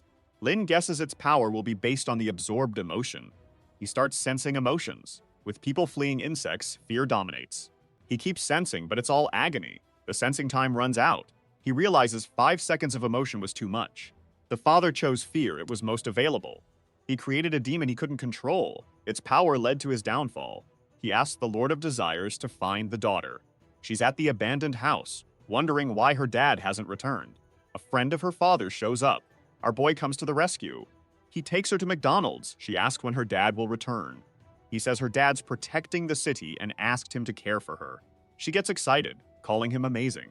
Our boy asks if she thinks he's lying. She says she can sense emotions and knows he has good intentions. That gets Lin Lu's attention. She's sure he's a good friend. He leaves, planning to find her a family later. My boy, I don't think you're taking good care of her, are you? But it's fine. He's the main character. He has to save the world. Right now, he needs to control his own fate first. He must protect the city and destroy anyone who opposes him. The scene shifts to Lingyan Temple. The group of weirdos is arriving, seemingly after a wormhole. The old man says it's time to pick a captain. The Turner asks if the old man wants the job, but he just replies he knows everyone's talent except his. The guy ignores him, telling him to focus on beating the Black Emperor. For now, they should avoid internal fights. The old man thinks he's overestimating the Black Emperor, since he didn't hear about him before. He warns that as SS ranks, the Emperor stands no chance. But the guy turns, warning that the Emperor stole his abilities, so they need to take him down. The old man clearly fears losing his position if he gives the guy the abilities. The guy ignores this and tells the blue-haired one to look around. With that, he activates an eagle eye to survey the area. He says he found a mantis 1 kilometer away. The old man complains, asking where the high-level guardians are. The guy explains that since this calamity happened earlier, the monster also changed location, and nearby, Lin Lu is approaching, a giant level 34 creature. Lin is impressed that this monster has 10 times more health. However, the positive side is that it has so many attributes that it will be perfect to steal with the Talon, and he immediately orders his summons to attack. They leap towards the monster, which lets out a roar. But as soon as the Emperor approaches, something strange happens. The system mourns that since that creature is from another dimension, the Emperor's ability is invalid. Lin thinks that this is already cheating, and the monster suddenly lets out a roar to the skies. He hears a strange sound and looks behind him. All the creatures in the city were drawn to that place. Lin knows that even though they are low level, if he gets surrounded, there's no escape. But as always, they are also rich in experience. With that, he knows that those can be dealt with by Kaguya and the Black Emperor. She immediately charges forward and cuts down a bunch of them. The Emperor, as always, uses his JoJo attack. Now our boy gets involved and activates the Sword Kai. Meanwhile, a reporter is in a helicopter giving updates. They comment on the situation. It's chaotic, but she's still on the front line, observing everything. Then the guy tells her to take a look because there's something on the monster's back. On top of the creature, they see someone fighting. She says it's impressive that someone is already able to face such a strong creature, and she immediately orders the helicopter to get closer, saying they need to see this. Nearby is our boy and his summons all together. Unfortunately, the summons are getting weak as his energy is running out. He breaks a crystal and sends them back into battle. They immediately say they understand, and our boy returns to the fight as well. With that, he finally reaches level 24. He gets excited and puts 8 more points into agility. Besides that, he has the abilities of the new class, and now he's ready, saying he's going to finish all of this. The group starts clearing everything, and the boss hunt begins. Lin hits first with Sword Kai. He tells the two up front to rush in, using his opening. He warns the Lord of Desires a bug's getting close. He fires up the Demon King with a crystal buff, gaining 30% defense. He jumps, and the king easily kills creatures. As Kaguya and the Emperor move, Lin feels something's off. Something emerges from its back. It sucked up bugs to heal itself. He drops, running out of energy. He wishes again, but the Lord warns energy is low. Lin charges the boss, saying who lasts. He spins towards its head. Before hitting, he activates the green demon to kill nearby bugs with his new skill. He strikes its shoulder. Matina thought he'd cut the shoulder, but he ripped through it. The head drops and he goes for the skull. The server announced he beat the boss, and the girl in the sky knew it was the Black Emperor. He got tons of rewards, even leveled to 27, with some gear items, but saves those for later. He notices the other bugs fleeing right after the boss dies. The Emperor says he was recorded, and our boy's cool with it. He's more worried about getting fewer super good rewards from the system now. Time to move on to the next target. With that, he tells the Lord of Desires to take him to Juwaning. The scene changes. A girl asks why she's doing this scene if they're filming a drama. The blonde guy says it's her specialty, telling friends to coordinate. Apparently, a succubus controls this guy. Man, what a danger. But our boy is unstoppable, already getting close. He knows Jiwan Yang is a woman, so why is she here? He says the door's stuck, telling the Emperor to break it. But then he just opens it. Whoa, the succubus loves this dangerous spot, draining everyone here. Seeing this weird death, our boy asks the Lord of Desires for help. Then a strange light nears. Our boy gets dazed, falling into Kaguya's arms. Then a laughing figure appears. The Lord tells the Black Emperor to protect the Master. They move into the mist, and our boy gets hit. He's in a weird wedding room, sees a photo of him marrying Wen. 2 people call his name. It's Kaguya, and when it revealed the boy's desires. Wiping drool, he asks why they're there. They say to just relax. Outside, Kaguya fights the succubus. Killing her is harder than expected. She's confused how her summons follow so far. The Lord of Desires can't get why the protagonist isn't awake. He already wished. Cabello wonders why he's still out. The monster says she's doing him a favor. The boy's in paradise having a great time. They shouldn't interfere yet. Suddenly, the Lord of Desires thanks her for the explanation. He activates the book, saying he knows what to do. All he asks is for the boss to wake up to reality. In the dream, Lin tells himself he's woken up in the illusion. He grabs Wen, saying he knows she'd never act like this. Suddenly, the illusion shatters. Kavria grabs him, saying he finally woke up from that evil illusion. The monster comes angrily, wanting to know why he woke up. That's when Lin discovers it was all her fault. The Emperor immediately punches her. Lin realizes if this creature made an illusion he didn't know, it's powerful. Suddenly, the Emperor finds who summoned it. Desperate, she begs not to be killed. But he just points to the people on the ground, asking if she did that. She claims she was tricked into doing evil, then tries to charm him, even offering to be his girlfriend. Our boy instantly calls for Kavria, and the monster gets hit. She can't believe her S-rank fatal temptation isn't working. Our boy says he might have let her live if she hadn't tried that again. His new talent boosts his charm tenfold, making people instantly fall for him. But a stronger will means it takes longer to activate. He wishes he could use it on guys too, but decides to check it out. So, he summons the enchantment fairy who greets her master. He asks why she looks different now. She asks if he's upset she's thinner. She then transforms, asking if he likes this look better. He's shocked. She changes back, calling him cute. The enchanting witch's S-rank has a 50-meter range. In boosted form, her powers multiply by 5. Armoy knows she's not for fighting, but if someone can be controlled, she'll be useful. Overall, the day wasn't bad. This kid is unstoppable, and he's already asking for another name to find a new location. Meanwhile, a blonde guy walks through the city, complaining that activating his talent is super hard and risky. Luckily, he found a pharmacy or he'd be dead. When he gets home, he finds a surprise. He immediately asks why the redhead is there. She says she missed him and wanted to see him. He's totally startled. He says she dumped him after the exam and asks why she's back. She ignores his complaints and kisses his cheek. A heart shows up. He wonders if he's just forgiven. She agrees, but says he needs punishment. This is Garbois' new summon, showing no mercy. He tells Kabiya to finish him. She preps to strike. This guy's stolen talent blocks it, sight unseen. Kabiya tells Lin she's stuck to him, unaware how he's reacting while dreaming. The guy's ice summon appears, but our boy has an army, so he summons everyone. The ice creature slaps them away. The Emperor punches, but it barriers up. The Emperor is stronger, breaking through. Idiog's guy summons chains to trap him. One heads for Lin. Luckily, Tabia appears, reflecting the attack. He thanks her, then orders the Emperor and Green Demon to retreat. The monster asks if he's scared. Lin laughs ridiculous. He's interested in this creature's communication ability. It's at least SS rank, his are S, but his fusion ability will fix that. Energy leaves both bodies, gathering in the sky as a power ball. They summon Black Princess Kaguya, who turns into a buffed samurai lowly swordsman. Her attack steals target attributes or abilities. Lin's impressed it combined the best of both. Before he can speak, she strikes the creature. The monster activates an ice storm, but it doesn't hurt Black Cabriot. The ice guy activated the eternal freezing coffin. But in a second, Black Cabria was out, asking if that's all he had. The monster yelled at her to stay back, throwing another ice storm. She didn't flinch, calling it just snowflakes. She pulled out a blade to end it. The monster kept using abilities, even a shield. As the blade hit him, he claimed he was impenetrable, no matter the speed. Then they separated. This removed all negative effects. Kavya regained her speed and used Rainy Night to finish him. He agonized, then turned to ice and disintegrated. She approached the body, thus saying, "Next one." Without mercy, the ketchup flowed. They told Lin Lua they were injured. He praised them, told them to rest. He stole the S-rank talent.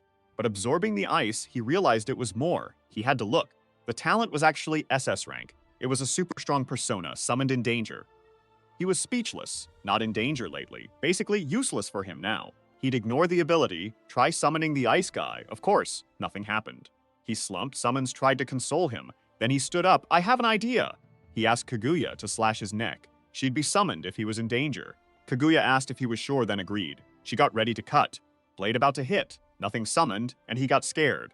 The Lord of Desire said it wouldn't work. Kabiya wasn't serious. So he asked the Black Emperor for a painless punch. He wasn't scared and went to hit, but his hand turned black. Time just stopped. A strange voice said to be brave. A mask appeared, telling him to drop his anger. He grabbed it, told it to listen, and the savior appeared. The attack hit the Black Emperor. He warned him, one wish, and he's going to hell. Emperor wasn't scared, said worth a try. He was about to kill himself, so our boy said, wait. He never said they could act. They apologized, and he said it's fine. He was happy. First normal summon, and it was super strong. Plus, this creature had more info on screen. Its presence drains the protagonist's energy. It can fully restore life, remove bad effects, buff allies, and stop time to save him. Lin Lu gets super excited. It's ridiculously overpowered. He just wants to know what 23% of the complete form means. The succubus says it means with 23%, he can beat the Black Emperor. The savior agrees, saying 1% more energy would be a waste. The Emperor then rushes forward, feeling underestimated, and Lin has to calm him down again. He flicks the succubus on the forehead, telling her to stop provoking them. He sees this bunch of summons as becoming a mess. The team was getting big and hard to manage, especially since most now had high intelligence and could decide for themselves. Our protagonist told them if he ever passed out, everyone should obey the Lord of Desires. He's all happy, asking if he's sure. Everyone agrees, except the savior, who wants to know what's up. But our boy just calls him, and he understands. With that, he vanishes, saying the crisis was over. The Lord of Desires thanks him for the trust, promising his best. Meanwhile, a problem's brewing with the four guys heading to jail. The old man's getting less XP. The other guy blames him for their strength. Old man laughs. Not my subordinates. Time guy tells them to stop. From now on, everyone works alone unless for time. This way, they explore what they want, loot's separate. He gives each guy a dungeon. They'll compete fairly. Even if they meet in the same realm, no attacking. Old man asks for tips. Guy says he'll charge 10% of what he gets from there. Group looks thoughtful, but agrees. Old man leaves, saying he'll farm alone. Other guys leave, telling him to take care. Tigman knows their talent, but must focus on his strength. They'll return to old, reliable friends. His group walks the city. He says the government will act soon. He knows the Sens of the Dead ruin is nearby, good for energy. Ahead, the Tomb of Wailing. He knows this was a monopolized dungeon he never farmed. Now strong, he'll clear it alone. He tells everyone to enter fast. Later inside, Succubus is freezing, asks for warmth. He asks the group how they feel. The others are fine with the cold. Naughty One prepped clothes, covered the succubus, but Kaguya was exposed. Lord of Desires notes a recent fight. Kaguya warns enemies close as they regroup. He says this is perfect, time to evolve. A legion approaches. Black Emperor stops them. He thanks him, laughing. Our boy asks for the usual wish, then something shatters in his hand. The roulette spins, searching. The Black Emperor fights. Lin stops the roulette. The SS elevation crystal he's wanted appears. The Black Emperor rejects the usual wish, but it appears. Lin thanks the Lord of Desires for his hard work. The Lord is happy. The roulette hadn't given him anything good. The elevation crystal upgrades, strengthening crystals, but not his talent. He uses all other crystals to evolve the Black Emperor, feeling his strength grow. Status updates, then he beats all dungeon monsters. Lin Lu thinks of the best strategy. This mission's about helping the 2nd Legion's temple. At the Tomb of Heroes, they find the magical cult and take them down. They get a reward. It's not hard, but the reward isn't good. Always the best strategy is to use chaos. He tells Kaguya to help the Emperor. Watched through an orb. The old man's amazed at their abomination escape. The woman in white sees the boy controls summons. The destined person is here. Scene shifts to Canyon of Forgetfulness. Reinhardt says they'll advance for the temple's honor. Soldiers shout, yes! Suddenly, our boy approaches, introducing himself and bringing info from ahead. Reinhardt realizes our boy is an epic warrior. He wants the info, but the reward depends on its worth. Kavu walks up, and Lin Lu tells him to listen. The guy's shocked as an aura appears, and instantly she slashes him. He barely defends, asks who they are. She says he'll be paralyzed in 3 seconds. Reinhardt finds these guys weird, but he feels suppressed. Before he can react, Kaguya walks up and tells him to listen. He's hit in the chest, confused why his power's suppressed.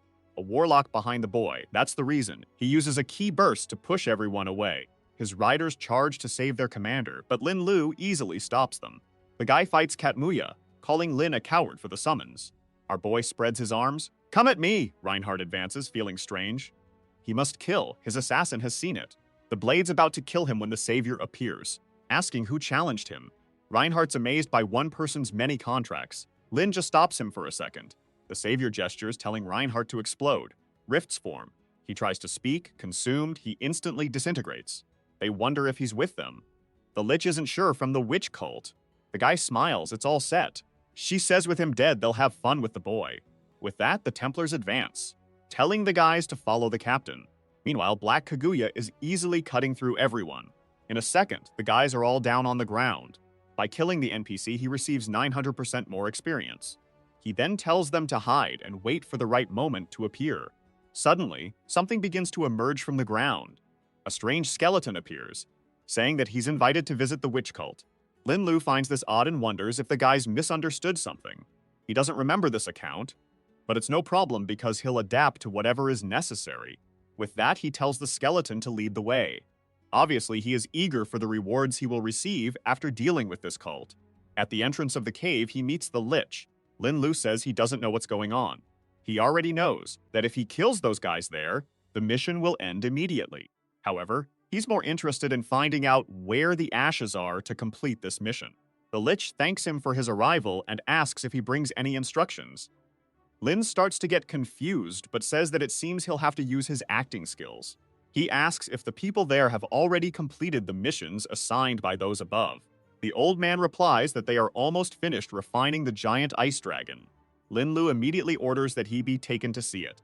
The Lich agrees and tells him to follow her. With that, they enter the cult's base.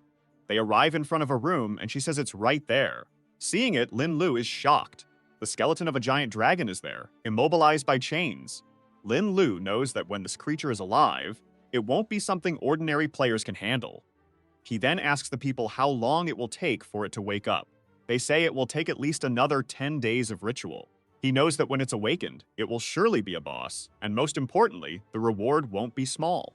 He then asks where the ashes of the dead are that he needs to recover his energy. The old man says that the ashes are necessary to resurrect the dragon, so they don't have much. Lin Lu then asks if this dragon is more important than him. The old man says no and orders them to bring the ashes. One of his servants brings the box and says that's all that's left. Lin Lu starts absorbing it. The system says that with that item, he will gradually recover 100 health points. He sees that it's very useful, and it's just a shame there's so little. He questions why they don't refine this item. The woman replies that to do so, they would have to delay the dragon's resurrection even more. He orders them not to worry and to focus on the main mission. The people seem confused by the orders he gave. However, Lin Lu just asks if they will go against what he said. Obviously, they lower their heads and say no. The old man then orders them to refine the ashes to deliver to the adventurer. Our boy thinks that's the goal for now, and he'll talk about the rest later. However, the Lich is just observing his movements. She performs a ritual to contact someone who asks why something so sudden is happening. She says she thanks them for the assistance they've been sending to deal with the warriors. The shadow asks what she's talking about, and she says they sent a person who has already introduced himself to them. She shows an aura with the protagonist, and says that he even helped her take down the Templar Knights. The shadow replies that there's no such person in this cult, but killing an enemy always turns them into an ally. He tells her to invite the boy, and she finds it strange, saying that's very dangerous. He tells her not to disobey, and just to hand over the ashes to gain his friendship. Meanwhile, Lin Lu tells the guys not to slack off. He's all excited seeing how hard the guys are working. Soon, he'll have more energy than he needs. At that moment, the Lich approaches. Lin Lu says that just because she's hot doesn't mean she doesn't have to work. However, she asks why he is there and what his purpose is in infiltrating this place. He replies that he didn't invade anywhere. Actually, they invited him. She gets that he's right, and they messed up. The Ice Bride Witch introduces herself, asking his name. Lin Luga says to call him the Black Emperor. She looks confused, recalling the name. If he's against the Empire, she wants him to join. If he joins, he'd get enough ashes of the dead. Lin Luga wonders what's going on. The plot has changed. He says he'll think about joining the witch cult after he gets the ashes he wants. He's just scared they'll ambush him at their base. The Ice Bride asks how many he needs. He says at least 20. She says that's impossible since he killed the Legion commander, so hunters are coming. Lin says with him it's fine, everyone get to work. She says they don't doubt him, but can't refine the item. Lin realizes she's not dumb, so she's tough to trick. He agrees to visit the witch cult. He attacks her before she can react. He says too bad, she has to leave. He has to prep. He gets 3,600,000 XP for the kill. The cult members call him an assassin. Our boy calls Kaguya and the Black Emperor to finish them all. Everyone immediately tries to run. Lin Lu gets caught by a green attack. Caught in the chain of death, no escape. Our hero easily destroys it. The man is thrown against the wall. He asks why his ability is so weak. Everyone feels a weird vibe. The old man sacrifices his magic and life to reclaim his. He orders the assassin killed. Lin Lu didn't expect this old man to sacrifice his life to make this happen. And now the dragon has truly been resurrected with 90,000 HP and giving 360,000 experience points, along with various stun and movement reduction abilities. However, Lin is excited that the dragon was revived in a rush and its stats are much lower. He orders Kaguya to take down the summoner while he and the Black Emperor handle this monster. The old man only says not to underestimate him. The dragon launches a barrage of ice in their direction. The Black Emperor intends having to step in to defend Lin Lu, and he uses a cutting ability to break through the ice formation. He then charges at the dragon, telling him to give up. The attack hits the head directly. The Black Emperor delivers a JoJo-style combo once again.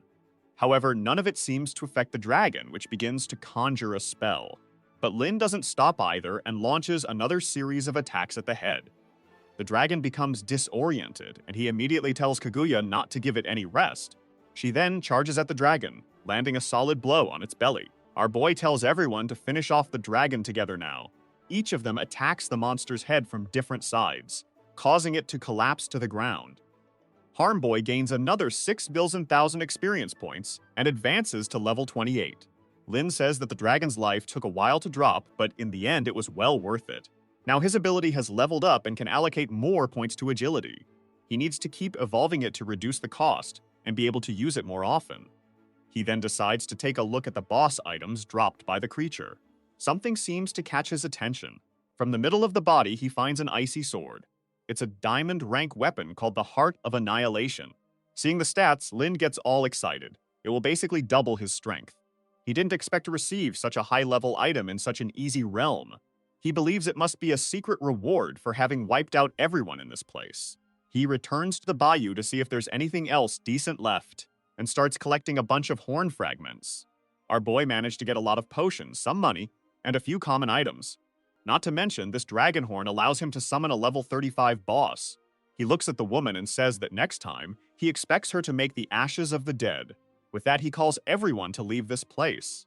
At the entrance of the dungeon, it now shows that the Black Emperor cleared it in 4 minutes. The old man was there at the front, saying that it was the perfect chance to finish off this bastard who is stealing everything from him. The scene shifts to his shelter with guards in front of a door. A chubby guy there with a book is named Hu Tao. He received an S-rank ability called Future Simulation as well as the famous future diary, Nirai Nikki. With this, he gained the ability to foresee many things, and now has control over this world. However, as soon as he opened it, he discovered that a guy with a maid was going to come and kill him. It warned that if he wanted to survive, should he avoid this person at all costs. Hu Tao couldn't believe those words, especially since he had just received this power. But it was undeniable that this was the future diary. He wanted to believe there was a mistake and asked for an image. He then saw himself in the future, with Lin Lu clearly arriving with Kaguya to finish him off. He tried to pretend he wasn't Guo, but he was killed all the same. Now he's desperate, trying to find a way to survive. In another reality, tried to attack them as soon as they entered. He realized he had no chance and wondered what he could do. Once again, he was killed. Guo Tao already knows that attacking or begging for forgiveness won't give him any chance of survival. He tried to hide, but it seems they can track his location. In the last attempt, he opened the door and knelt, but he was killed just the same. He's already realized that no matter what he simulates in the end, he always dies, and there's nothing he can do. In another attempt, he discovered that the person controlled insects, and in this life, he died at the hands of a guy in black armor. Just then, some insects enter the shelter where he is. Gu Tao immediately panics, knowing that the person has arrived. He's sure it's the guy who wants to kill him, and far away on the rooftop, you can see who's coming. Lin says he didn't expect to have to use a wish just to make this guy appear. Suddenly, he sees that Gu Tao is climbing down the window. He tells the Lord to cancel the wish because it's going to be easier than he thought. Smoke rises. Is the kid in an alley? The chubby guy thinks his partner's hotter than he expected. Confused, the protagonist asks how he knew. Wu Tao says he's seen their arrival often. Lin Lu thinks that talent is great. Wu Tao says it's a curse. He hasn't gotten stronger from it. No matter his choice, nothing changes. He tells Lin Lu to finish him. He's simulated every possibility and always dies. He wanted to die by the beautiful girl, but Lin Lu sent the Black Emperor. Unsure of a trick, he denied the request. The chubby guy thinks fate's cruel, nothing can change. Then, the poor dude gets crushed. Lin Lu approaches, activates his ability, and steals a talent, S-rank simulation. It lets him simulate the future with no cooldown. He activates it. More prediction means more energy. The pages are blank, so he asks for a 2-day forecast. First sentence, you're Lin Lu. If you're reading this, you're freaked. Why is it showing? Future Lin Liugu warns, if you're reading this, you're dead, killed by Liu Yi, a celestial master. He attacked instantly. Black Emperor couldn't help. Lightning Storm defeated him. Lin Lu thinks it's impossible. He dies tomorrow. He calms himself. He traveled back in time so he won't die stupidly. Talents help, he's missing a detail. He thinks about Liu Yu, why only with Black Emperor? Calls the Lord of Desires. They'll figure it out, then simulate. Lord of Desires watches. He warns he's trying a surprise attack with Black Emperor and Kaguya. He even attacked with Succubus, Green Monster and Wishes, but he died to the guy's SS rank, Heaven's Lightning. Lord of Desires tells him to summon all creatures to change the future. Lin thinks the book underestimates him, so he summons everyone. Sure, it'll be different. With everyone staring at the book, he checks it. But it still says if he's reading this, he's already dead. The message is the same. He attacks with all summons, but loses to the guy's SS talent. He can't believe 5S level creatures can't beat 1 SSS. He tells the Black Emperor to punch him hard. The Savior appears, ready to eliminate the threat, but Lin tells him to wait as he simulates the future again. Again, he's captured all his summons dead. Lin wonders if there's a way to get more energy and escape this fate. He asks Lord of Desires how to beat Liu Yu. The Lord says the last hope is in that unborn being, fetal movement. This weird talk refers to the egg he got. The message then changes, saying a certain emotion was used to hatch that egg. This time, Luce escaped, but the fight was worth it, even if it used a lot of energy. Ling's stoke the future finally changed. Apparently, the key is the emotion he picks at that moment. Yanana asks the Lord of Desires for this info. The Lord starts analyzing, but his book begins to smoke. He quickly closes it, warning that this wish would make him collapse. Our boy realizes he can't risk losing Lord of Desires, so he needs a different plan. He quickly calls everyone to find his brother and help him get an S-rank talent. Meanwhile, in a prison, soldiers are shooting at invading bugs. There are too many, they're losing, until the Black Emperor shows up and punches a giant ant in the head. The guys wonder if they're saved. Someone calls out to them, it's Lin, saying Zhu Shandong's sister is here to visit. Inside, the guys thank them for the rescue, saying the brother is waiting. They don't know how this prison works in the apocalypse, but our boy heads in. His brother greets him, calling him Luo. Our boy says it's been a while. Brother asks if he got hurt outside with the bugs. Lin says he's fine, no need to worry. His brother admits he's messed up, but once he's out, he'll help Lin more. His brother says he has no idea when he'll get out. He remembers an option to reduce his sentence, telling our boy he'll be free soon. Our boy says his brother never thinks of himself.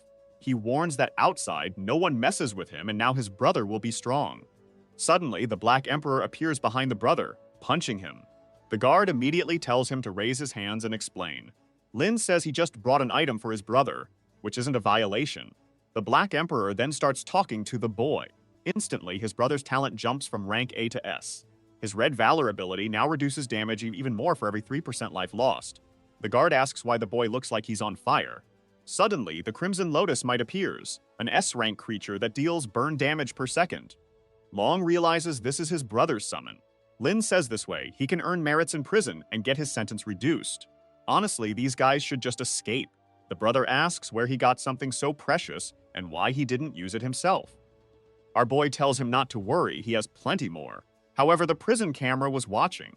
The warden laughed, finding it interesting how easy it was to upgrade talent.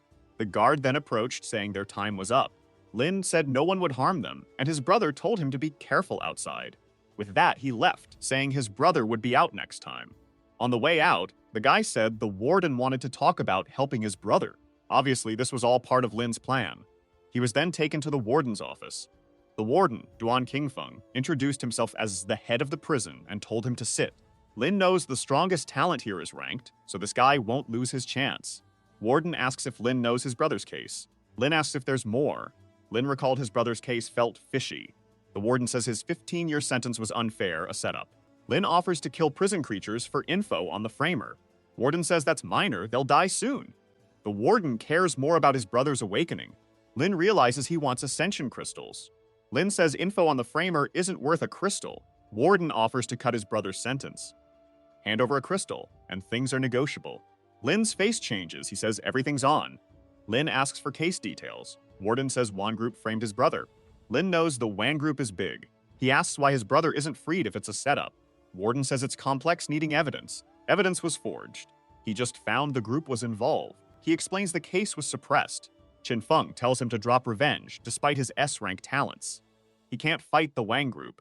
Free his brother first. Lin agrees to avoid them for now. Problem is, he has no ascension crystals, so he needs to get one. The director gets excited and tells him to hurry. Lin says he's going and says goodbye. But he's clearly not happy about this guy trying to extort him. Later, a man tells the director the insect defense base is ready for him to escape. He says everyone should flee, but he'll stay for the ascension crystal. This is his chance to make his son awaken a summon. He remembers Lin asking about justice.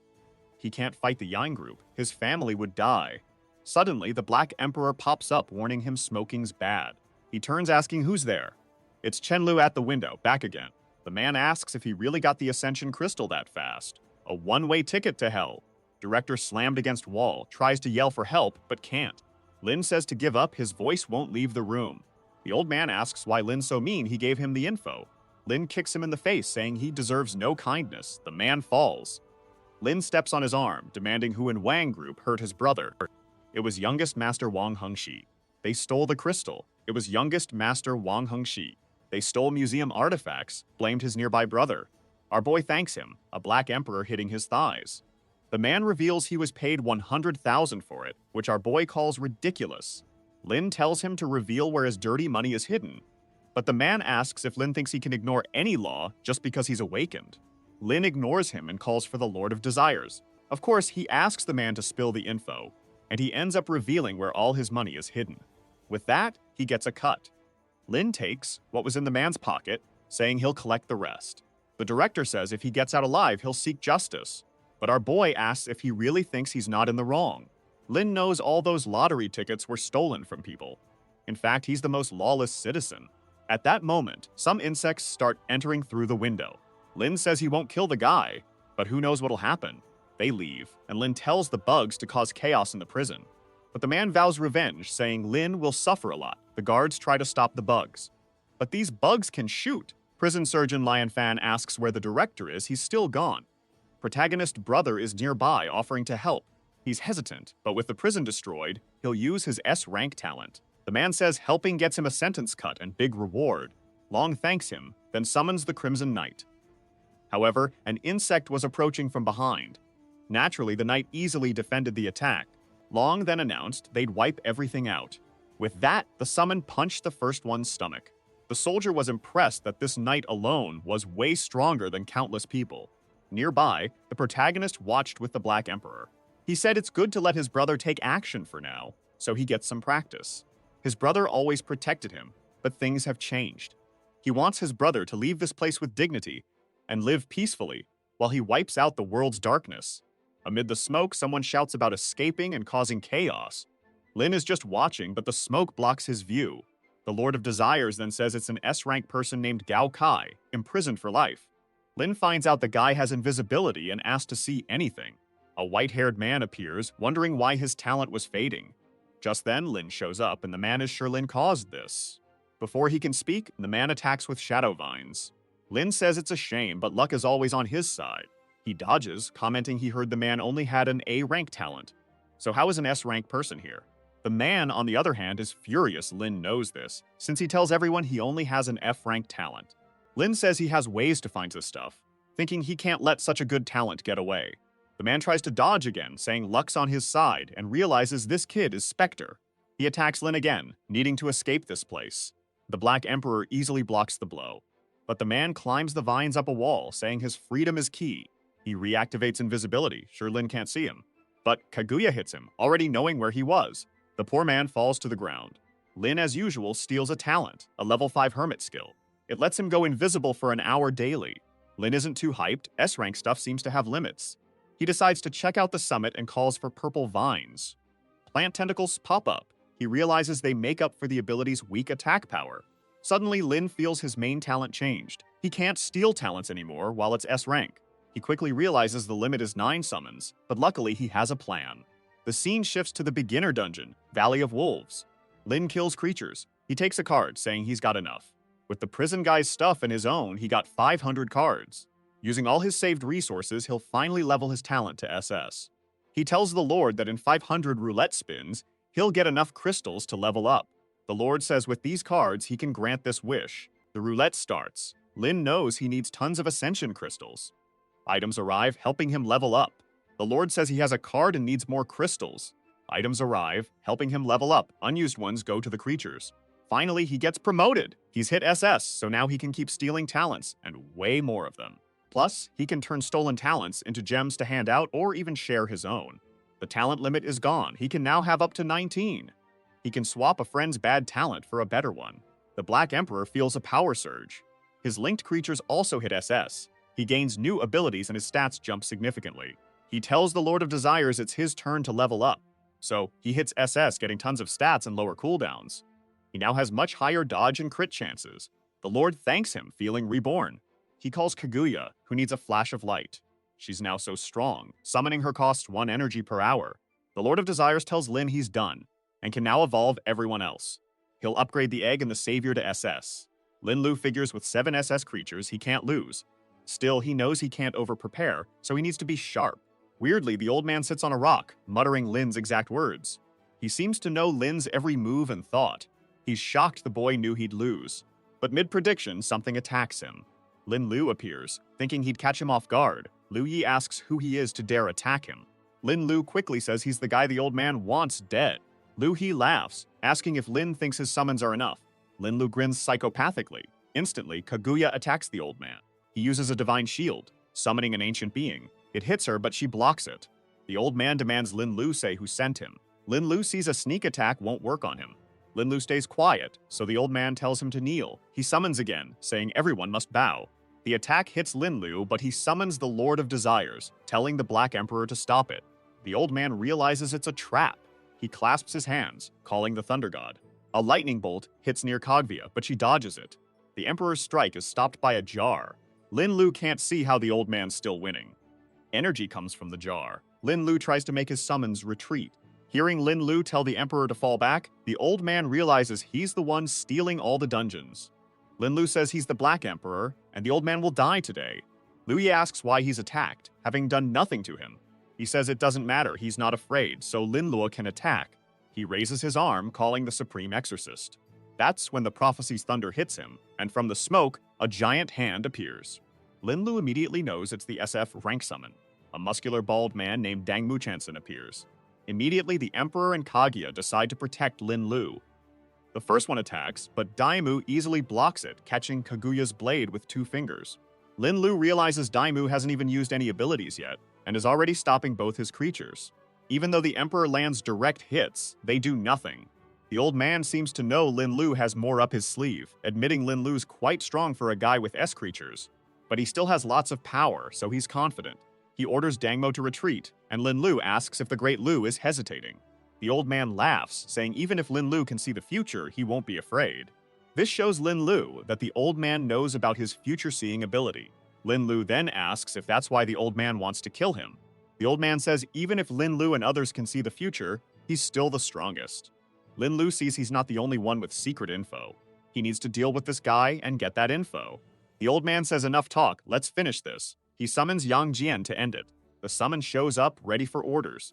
Lin Lu seems to know Yang Jian, and the old man warns Lin Lu to beg for forgiveness now. Our boy's sick of these powers, pulls out an American gun. Old man asks if Lin Lu thinks he'll win with that. Lin Lu points the gun at himself, saying it's not for the old man. He says he doesn't need to die, he could be a lackey. But Lin Lu says that's not what he wants. The bullet heads for him, but it's blocked. At that moment, the Sager is summoned. He appears, ready for commands. Old man finds it an interesting summon. Now he gets why Lin Lu's so arrogant. Lin Lu says he needed it for those 4. The old man orders all his summons to attack. Lin Lu does the same. The Emperor jumps at Dangmo, saying he'll settle this. Kaguya and the Savior will handle the others. Yang Jian opens his third eye, saying it's dumb to persist. Savior sends a block, says he's brave to attack. Yang easily cuts it, saying this magic is silly. Then something blows up next to him. The savior turned Q particles into explosives. Yang was hurting, and indeed the boy was getting beat up. But then the old man called Guanyin. The girl from Zhao used a purification spell, and instantly, Yang's life restored. Lin, shocked all the damage was gone. He knew letting summons attack like this would just waste energy. So he told everyone to retreat again, and the back and forth continued. The old man laughed, saying it was his turn. He also ordered his side to attack. Lin feels confident. Everything is going exactly as written in the book. He then activates the perfect fusion. The warrior creates the Trinity by merging the three. She's still a waifu, but now a Buddha. Her level jumped to SS++, but that's not enough. Lin says it's like an SSS. Let's see, kid, because now she has to win a 4-on-1. She lunges at the old man, who finds her bold, but she easily slices his staff. With that, she faces Yan and the other summon. They try to defend, but she warns them it's useless. The old man admits Lizen isn't that bad, but thinks he can win like this. He pulls out a card, showing a centuries-old treasure. He raises it to the sky, proclaiming the path is prosperous. Lin is confused. He has no idea what that means. He sees an image from 1821, a knight defeating an army alone. In 1937, the card was given to another elder. Then in 1993, it passed to this man, long before all this began. The old man says Lin is strong, but he has generations of blessings. With that, he summons the ancestors. The entire clan appears before the old man. This guy summoned all the bald ones. Lin now gets why winning was impossible, just as the future diary predicted. The old men try to hit Kavyak, who explodes. She handles the first ones, but 3 more send chains at her. The poor girl is trapped as a bell drops from above. The old man declares this is the end for Lin. After Lin, he'll kill the other guy who knew the future and tie up all loose ends. But Lin's still confident, saying this centuries-old legacy ends today. Luya is confused, asking how Lin plans it. Lin then pulls an egg from his pocket, activating the emotion detonation. He feels everything to make his choice. He sees a girl robbed and another mistreated. This world needs some feminism. He starts feeling despair and fear in that place. Everything feels wrong until something catches his eye. The reporter who filmed him is praised for footage helping society. Our boy's fight was broadcast everywhere. The army learned, thanks to the Black Emperor, they wouldn't just lose once. Our boy's stoked, saying the future diary was right. He decides to gather everyone's hope in the city. The egg absorbs golden power, and then a little angel appears. She shows up, saying she'll handle things by creating trouble for him. She's the SS rank Angel of Hope. She has a blessing that boosts another summon's stats by 20%. But then, the old man summons a bunch of elders, telling them to uphold justice. Our boy says these Taoists are super good. He sends in the Angel of Hope. She activates Unlimited Vitality and Dawn of Hope. All buffs hit transformed Kaguya, who feels her power growing. She charges like a meteor at the old man, who uses elders to defend. Kaguya easily cuts through their attacks. The old man's not impressed, calling it a simple barrier. He wonders where she went. She's behind him, asking where he's looking. Liu Ye yells for an ancestor to save him. The jar girl pulls him back into the pot. Attacked again, she defends the giant elder. She cuts his weapon, then jumps at the old man, who summoned 2 more. Lin asks the Lord of Desires and the Angel to boost Kaguya. They listen, dumping all their power into her.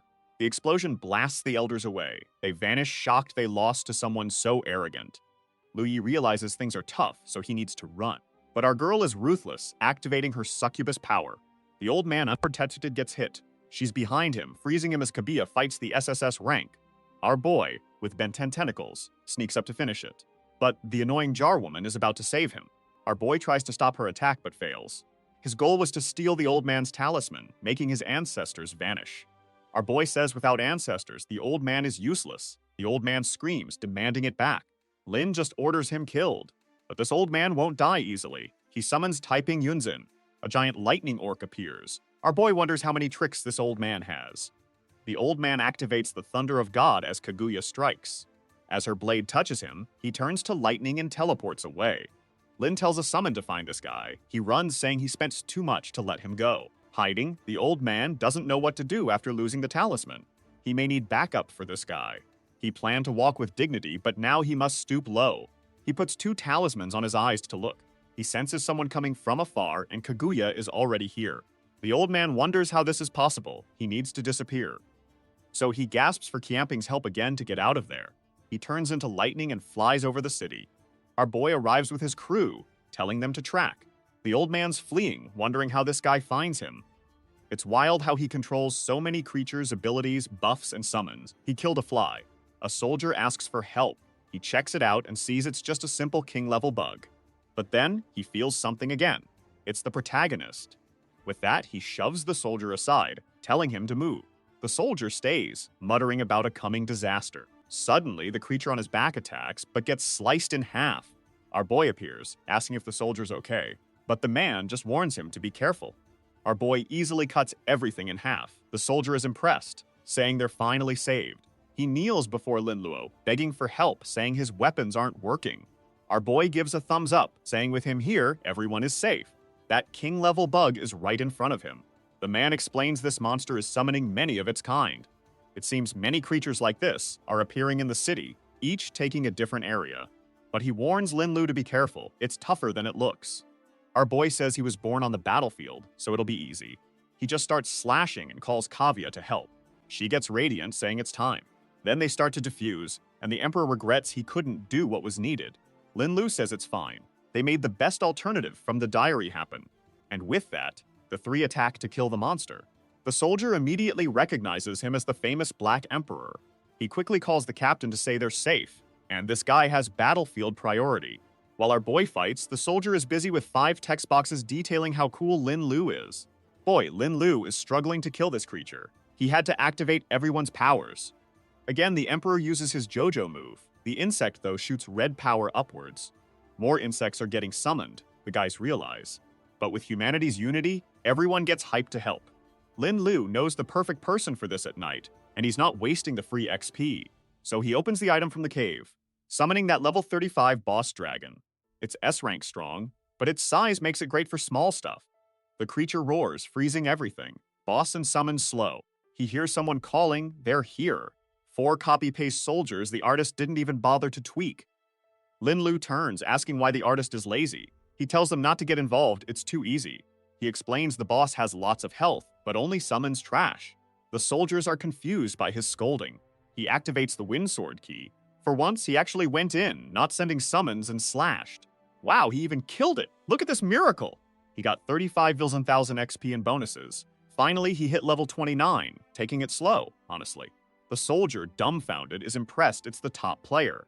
Our boy leaves the small creatures to them. The guys are impressed, calling him noble. The old man arrives, kicks the door, asking if anyone's in. It's empty when he enters, so he's embarrassed. He messages Lao Yu, warning Black Emperor is dangerous. Their only option to beat this guy is teamwork. He puts the message on the wall, knowing he can't stay. His main goal is to stop the Emperor from tracking him. He calls another old guy and asks him to hide his location. The old man hugs him, saying, "Got it." Instantly, he gets an aura, confident the protagonist won't find him for a bit. He knows Lin's stolen item is powerful but hard to use, so he's not worried. He needs to get stronger and get it back quickly. He checks his profile, finding it odd a summon lost 120 intelligence points. He decides he stayed too long and needs to escape. The Lord of Desires tells him he lost the old man's location. Our boy says tracking him is useless. He's got better things to do. His future diary tells him what the old man does a day ahead. He also wishes for an alert if the old man gets within 20 kilometers. He checks out his loot from the tough battle. He's impressed the Black Emperor gained 120 intelligence points. He thinks the Emperor's talent stealing will evolve at SSS. He pulls out the card he stole, wondering how to use it. He raises it to the sky, calling for celestial order. Nothing. He knows there's a secret way, but drops it. He gives the card to the Lord, for his use only. The Lord warns it'll take half his energy. Our boy says energy is for using, so do it. The Lord says okay and starts. Lin Lu gets it back, realizing it's sacred. It permanently cuts his mana use for a day. Lin Lu is hyped. In his past life, he never got an item of this level. He wonders why it's so different for him versus the old man. He says it's fine. He's already being too greedy. This was good enough. Now he needs to return and recover his energy. Meanwhile, the old man's friends learn he lost to the protagonist, realizing they'll need to team up. One's confused as the old man swore he could take all 3 alone. The purple-haired one asks why the Emperor attacked so suddenly. He thanks them, says he'll talk later. He goes to the fight spot, searching for residual energy. He asks the Queen of Time to rewind the scene. She agrees and starts reversing the battle. Watching the fight, the moment he sees the old man captured, he jumps in. Inside, he sees Kavya, wondering if she's a Black Emperor summon. He knows the guys behind that smoke. He finds our boy and his Lord of Desires. He wonders if they found a way to change history. He doesn't remember anyone this powerful from the past. He'll check this guy's past to see why he's stronger. He then sees something shocking. He sees magic around the protagonist that only the Queen of Time should have. The Queen asks if they should join the old man. He says they first needed to see how the old man lost to an SSN-level creature. So Iru rewinds further and watches the whole fight. A while later, he collapses, wondering how one person can have so many summons. He asks the Queen to rewind time again, but she says it's getting too risky. He says it doesn't matter. Even if he runs out of energy, he needs to know this guy's secret. She rewinds time again, and he discovers the protagonist was stealing someone's talent. He wonders if the Black Emperor stole his ability.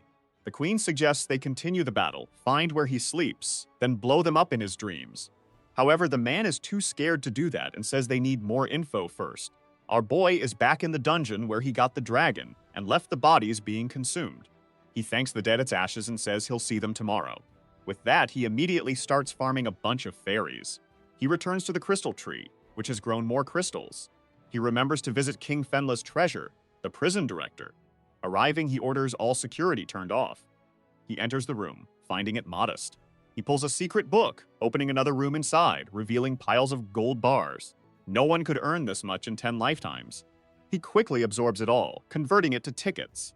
He asks the Lord of Desires to find Wine, his brother's jailer. He only spared him for the old man, but now it's his turn.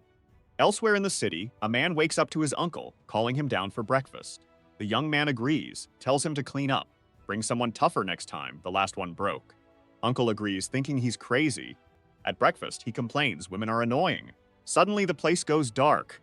Lin appears, inviting him to a room escape game. He asks how Lin got in. Instantly, his face hits the table. Lin says it's easier than expected, warning the young master to follow the rules. Lin put hundreds of locusts in the room. He must reach the back door without getting caught, or he dies.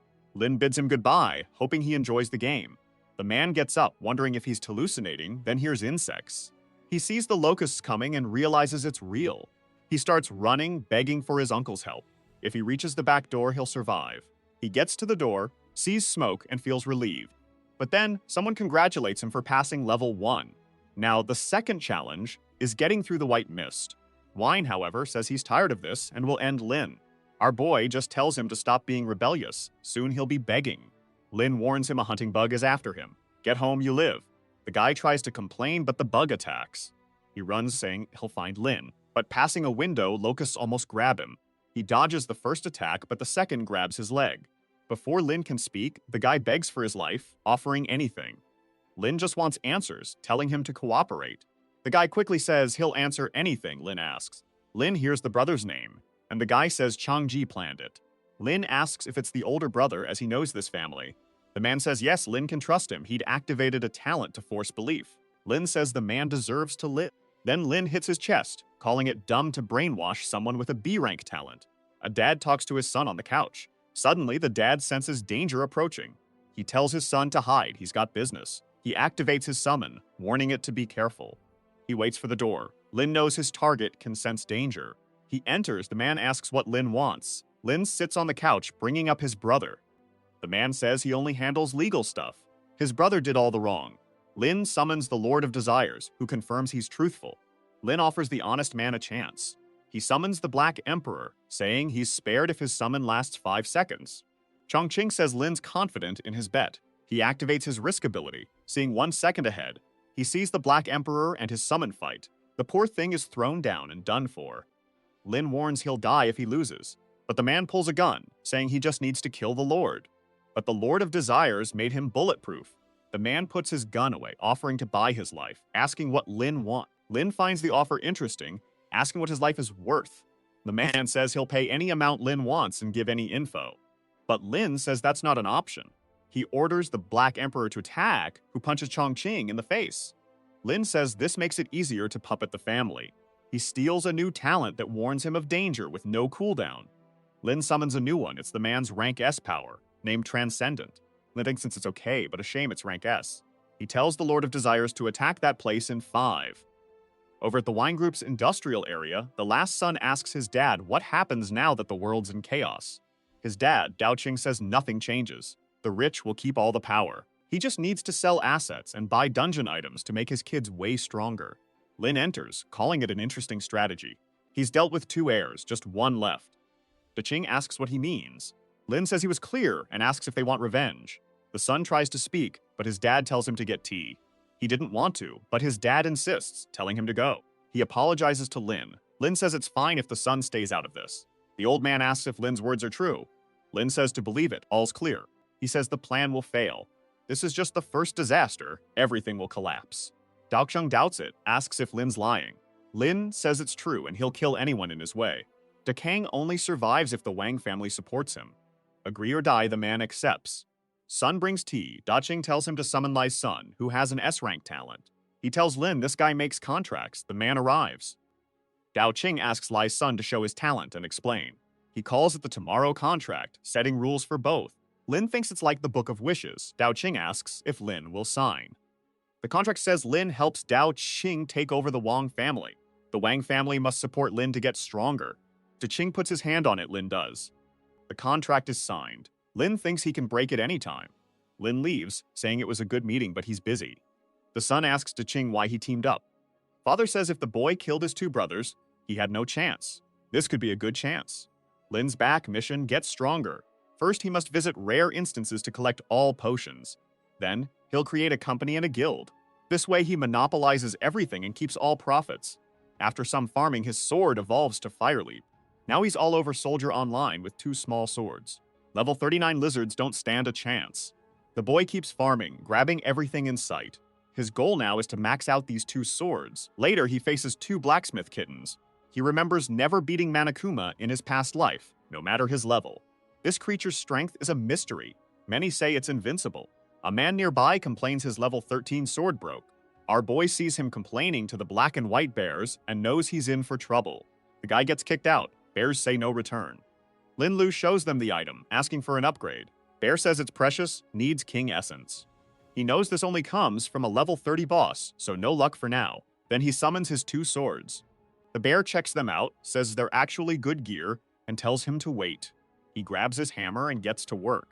Time flies as he hammers away. Later, everything's glowing, and he says it'll cost 10 gold coins. Both are now stronger, and Lin Lu knows what to do. Bear says they're at +5, but he can boost them more.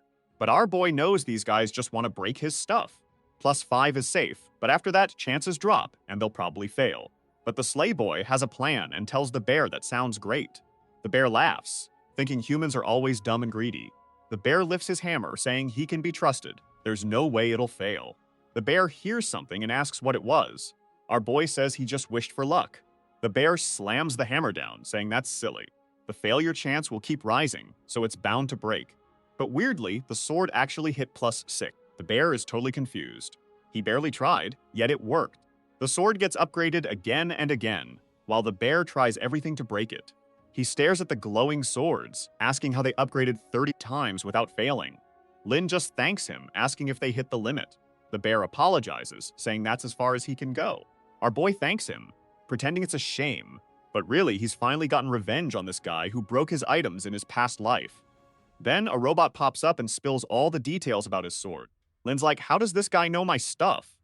He warns him to shut up or get cut in half. The robot ignores him, walks off. Lin wants to find this jerk's real body. Eagle messages Lin, saying he likes to stay hidden.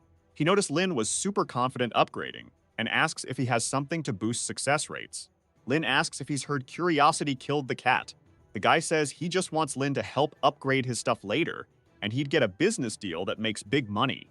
He thinks acting weak might be his only way to make cash, so he agrees to work with him. At a meeting, they discuss another disaster likely hitting soon. New folks are needed to keep the city safe, and someone like the Black Emperor would be perfect. One guy doesn't like putting an outsider in such a big role. Another, with long hair, says the Black Emperor's brother is in prison, so he's not right for it. The old man says this was a setup, no one crosses him. Once this disaster ends, his brother's getting out. They'll give the Black Emperor whatever he wants. Others think it's too much, asking if it's needed. But the old man yells they need full help from the strongest people now. Meanwhile, in prison, Lin Lu tells his brother how to get stronger and use items. He's leaving, gives his brother a feather of hope, says use it if in danger. His brother says don't worry, fix your own problems. In prison, others realize his brother is the Black Emperor. Outside, he knows another part of Kaita collapsing, and he must go there to get stronger. He asks the Lord of Desires for the quickest path. It's Bright Media, and he wants the info. In an office, a girl tells the boss things are calm and she has new candidates. But Lin grabs the folder saying it's not important. He trusts her choices. She thanks him. Lin's outside, which is what the company cares about. He asks the Lord of Desires to hide his Black Emperor identity. He enters. The girl asks if he's Lin Lu. He says yes, and she tells him the boss is waiting. Our boy enters the lion's den. The boss checks his resume, says he fits, and asks if he'll join. Excited, our boy says yes, it'd be great to join. The boss likes that and says he just needs initial training. Outside, everyone's talking about going abroad. A green-haired man says he'll form the teams and he's the supervisor. Everyone thanks Mr. Gu, but he tells them to get on the bus. Inside, a guy in a blue shirt heard weird news about Myeonjong City, but another says that guy is reliable, so nothing bad is happening. Mr. Gu tells them to stop complaining, as many want to join. Meanwhile, our boy is just taking the fastest way to that city. They pick up the rest of the group. Even the local boss is laughing with everyone. People seem hyped, and the boss says the flight leaves in 2 hours. But they think everything looks a bit run down. They ask why they can't take a better car to the airport, saying this one won't make it. But the boss slaps them, telling everyone to get in and shut up. He warns rule breakers won't get far. With that, a guy uses an ability and runs off, saying this makes no sense. The golden chained guy says not to kill him. He's talented. He uses his... Instantly, the poor guy is frozen. The boss praises him, saying he's truly talented. The man replies he does everything for the boss and the girls they've trained. Lin just watches all this chaos. The boss tells everyone to hurry. Our guy's hyped to meet an S rank on arrival. Guy's outside, wicked idea. He'll wait for max summon range, then Kaguya and Emperor kill him. Once no one sees, he summons them. Guy's instantly done. The Emperor hits his neck. Lin, from the bus, calmly uses his theft. He gets audit. Unavoidable attacks slow down. Even with a 12-hour cooldown, it's a good counter. New abilities in other cities' paradise. No one knows Black Emperor elsewhere. Transcendence enough for weak spots. Ahead, guys talk about killing armed men and escaping. One hesitates, but the other says it's their only shot. Our guy realizes he's hesitant, scared of getting shot. Boss suddenly tells everyone to exit. Guys are sure they'll die, begging to go home. Boss, one more sound, you're dead. A girl screams she has a child at home. Soldier, bring her out. Poor girl's dragged out by her hair. Lin uses Hermit to disappear. Free in the city. Time to check things. Guy meets boss, thanks him for the good batch. No need to worry, girl sent later. Guy heads to his room, Lin follows. As the guy's about to enter, someone calls. He hesitates, Lin kicks him. He falls. Mohawk guy asks what's up. He's embarrassed. Says he felt a kick. The door slams shut. Mohawk guy thinks he has a plan, but he insists he knows nothing. Mohawk guy slams the table, tells Lin to show himself. Lin appears, saying the guy's too calm. The boss recognizes him, asks why he's not with prisoners. Lin laughs, calls them a cliché gang. The boss warns Lin to leave or be killed. Lin asks if he really thinks he can kill him. Other boss jumps at Lin, says he deserves to die. Transcendent blocks his punch, hits his stomach, and he's out. He's thrown into the wall. Scared, the guy asks Lin's talent, but knows he's not faster than a bullet. Bullets fire, but Lin defends with armor. The guy slumps, asking what Lin wants. Lin says he's the boss now. The guy asks if he wants to be king of Mayan Bay City, wondering why no one's here despite the shots. Lin sips tea, says the guy should get it. The guy doesn't, asks who's backing Lin, thinking he's a thug. Lin warns if he's a nuisance, he'll be beaten. He snaps, calling the Transcendent, who punches his chin. Grabbed, the guy says Lin won't wet away. Lin tells the Transcendent to make him get it. The guy gets a chest kick. Lin asks if he wants to continue. Not trembling, the guy says he gets it, and will do what Lin wants. Lin asks how many S-rank summoners he has. He says 2, but 1 transferred, so only 1 is here. Lin tells him to get that person here. The guy gets a notice. Something terrifying is in China. His talent, the irrational narrator, helps him dodge danger. He's worried about Boss Ming, but the system's like, dude, don't open that door. You'll totally die. He turns back, promising to save the boss later, but the system yells, run! You won't make it otherwise. Before he can move, Kaguya and the Emperor show up. The system screams they're way stronger. He needs to flee. Before the guy can do anything, he's dead. The Emperor blows him up, as always. Our boy's hyped. S-rank talents are too easy to steal, but this one surprises him. It's the perspective of the gods, but he only has a small piece. It affects up to 10 meters. Suddenly, a message pops up. Hi, I'm your new substitute. He gets an indecent narrator who says the talent isn't enough, no opponent info. The system says not to be surprised, only he hears this voice. Our boy's hyped, today's talents are cool. The guy asks how the judgment pen got in his hand. Lin Lu uses it on him. Lin Lu celebrates. Too easy. Great effect. The guy falls, drained, begging him to stop, but our boy just writes, try harder. The guy feels energized, says he's ready. Then he drops, yelling Lin Lu is a demon. Lin Lu finds it interesting, but not his style. He tries the indecent narrator. He quickly learns Chief Ming has over 90,000 in cash, 200 heavily armed people, and forced over 672 into illegal acts. Lin Lu gets hyped. That talent makes getting info easy. He asks how the guy has 90 billion, looking poor. He stops the guy, demanding quick answers. The guy begs, explaining they make money, but it costs a ton to run things. Selling to immigrants means taxes here. Lin Lu's furious the guy rips off his own people, calling this city a total sin.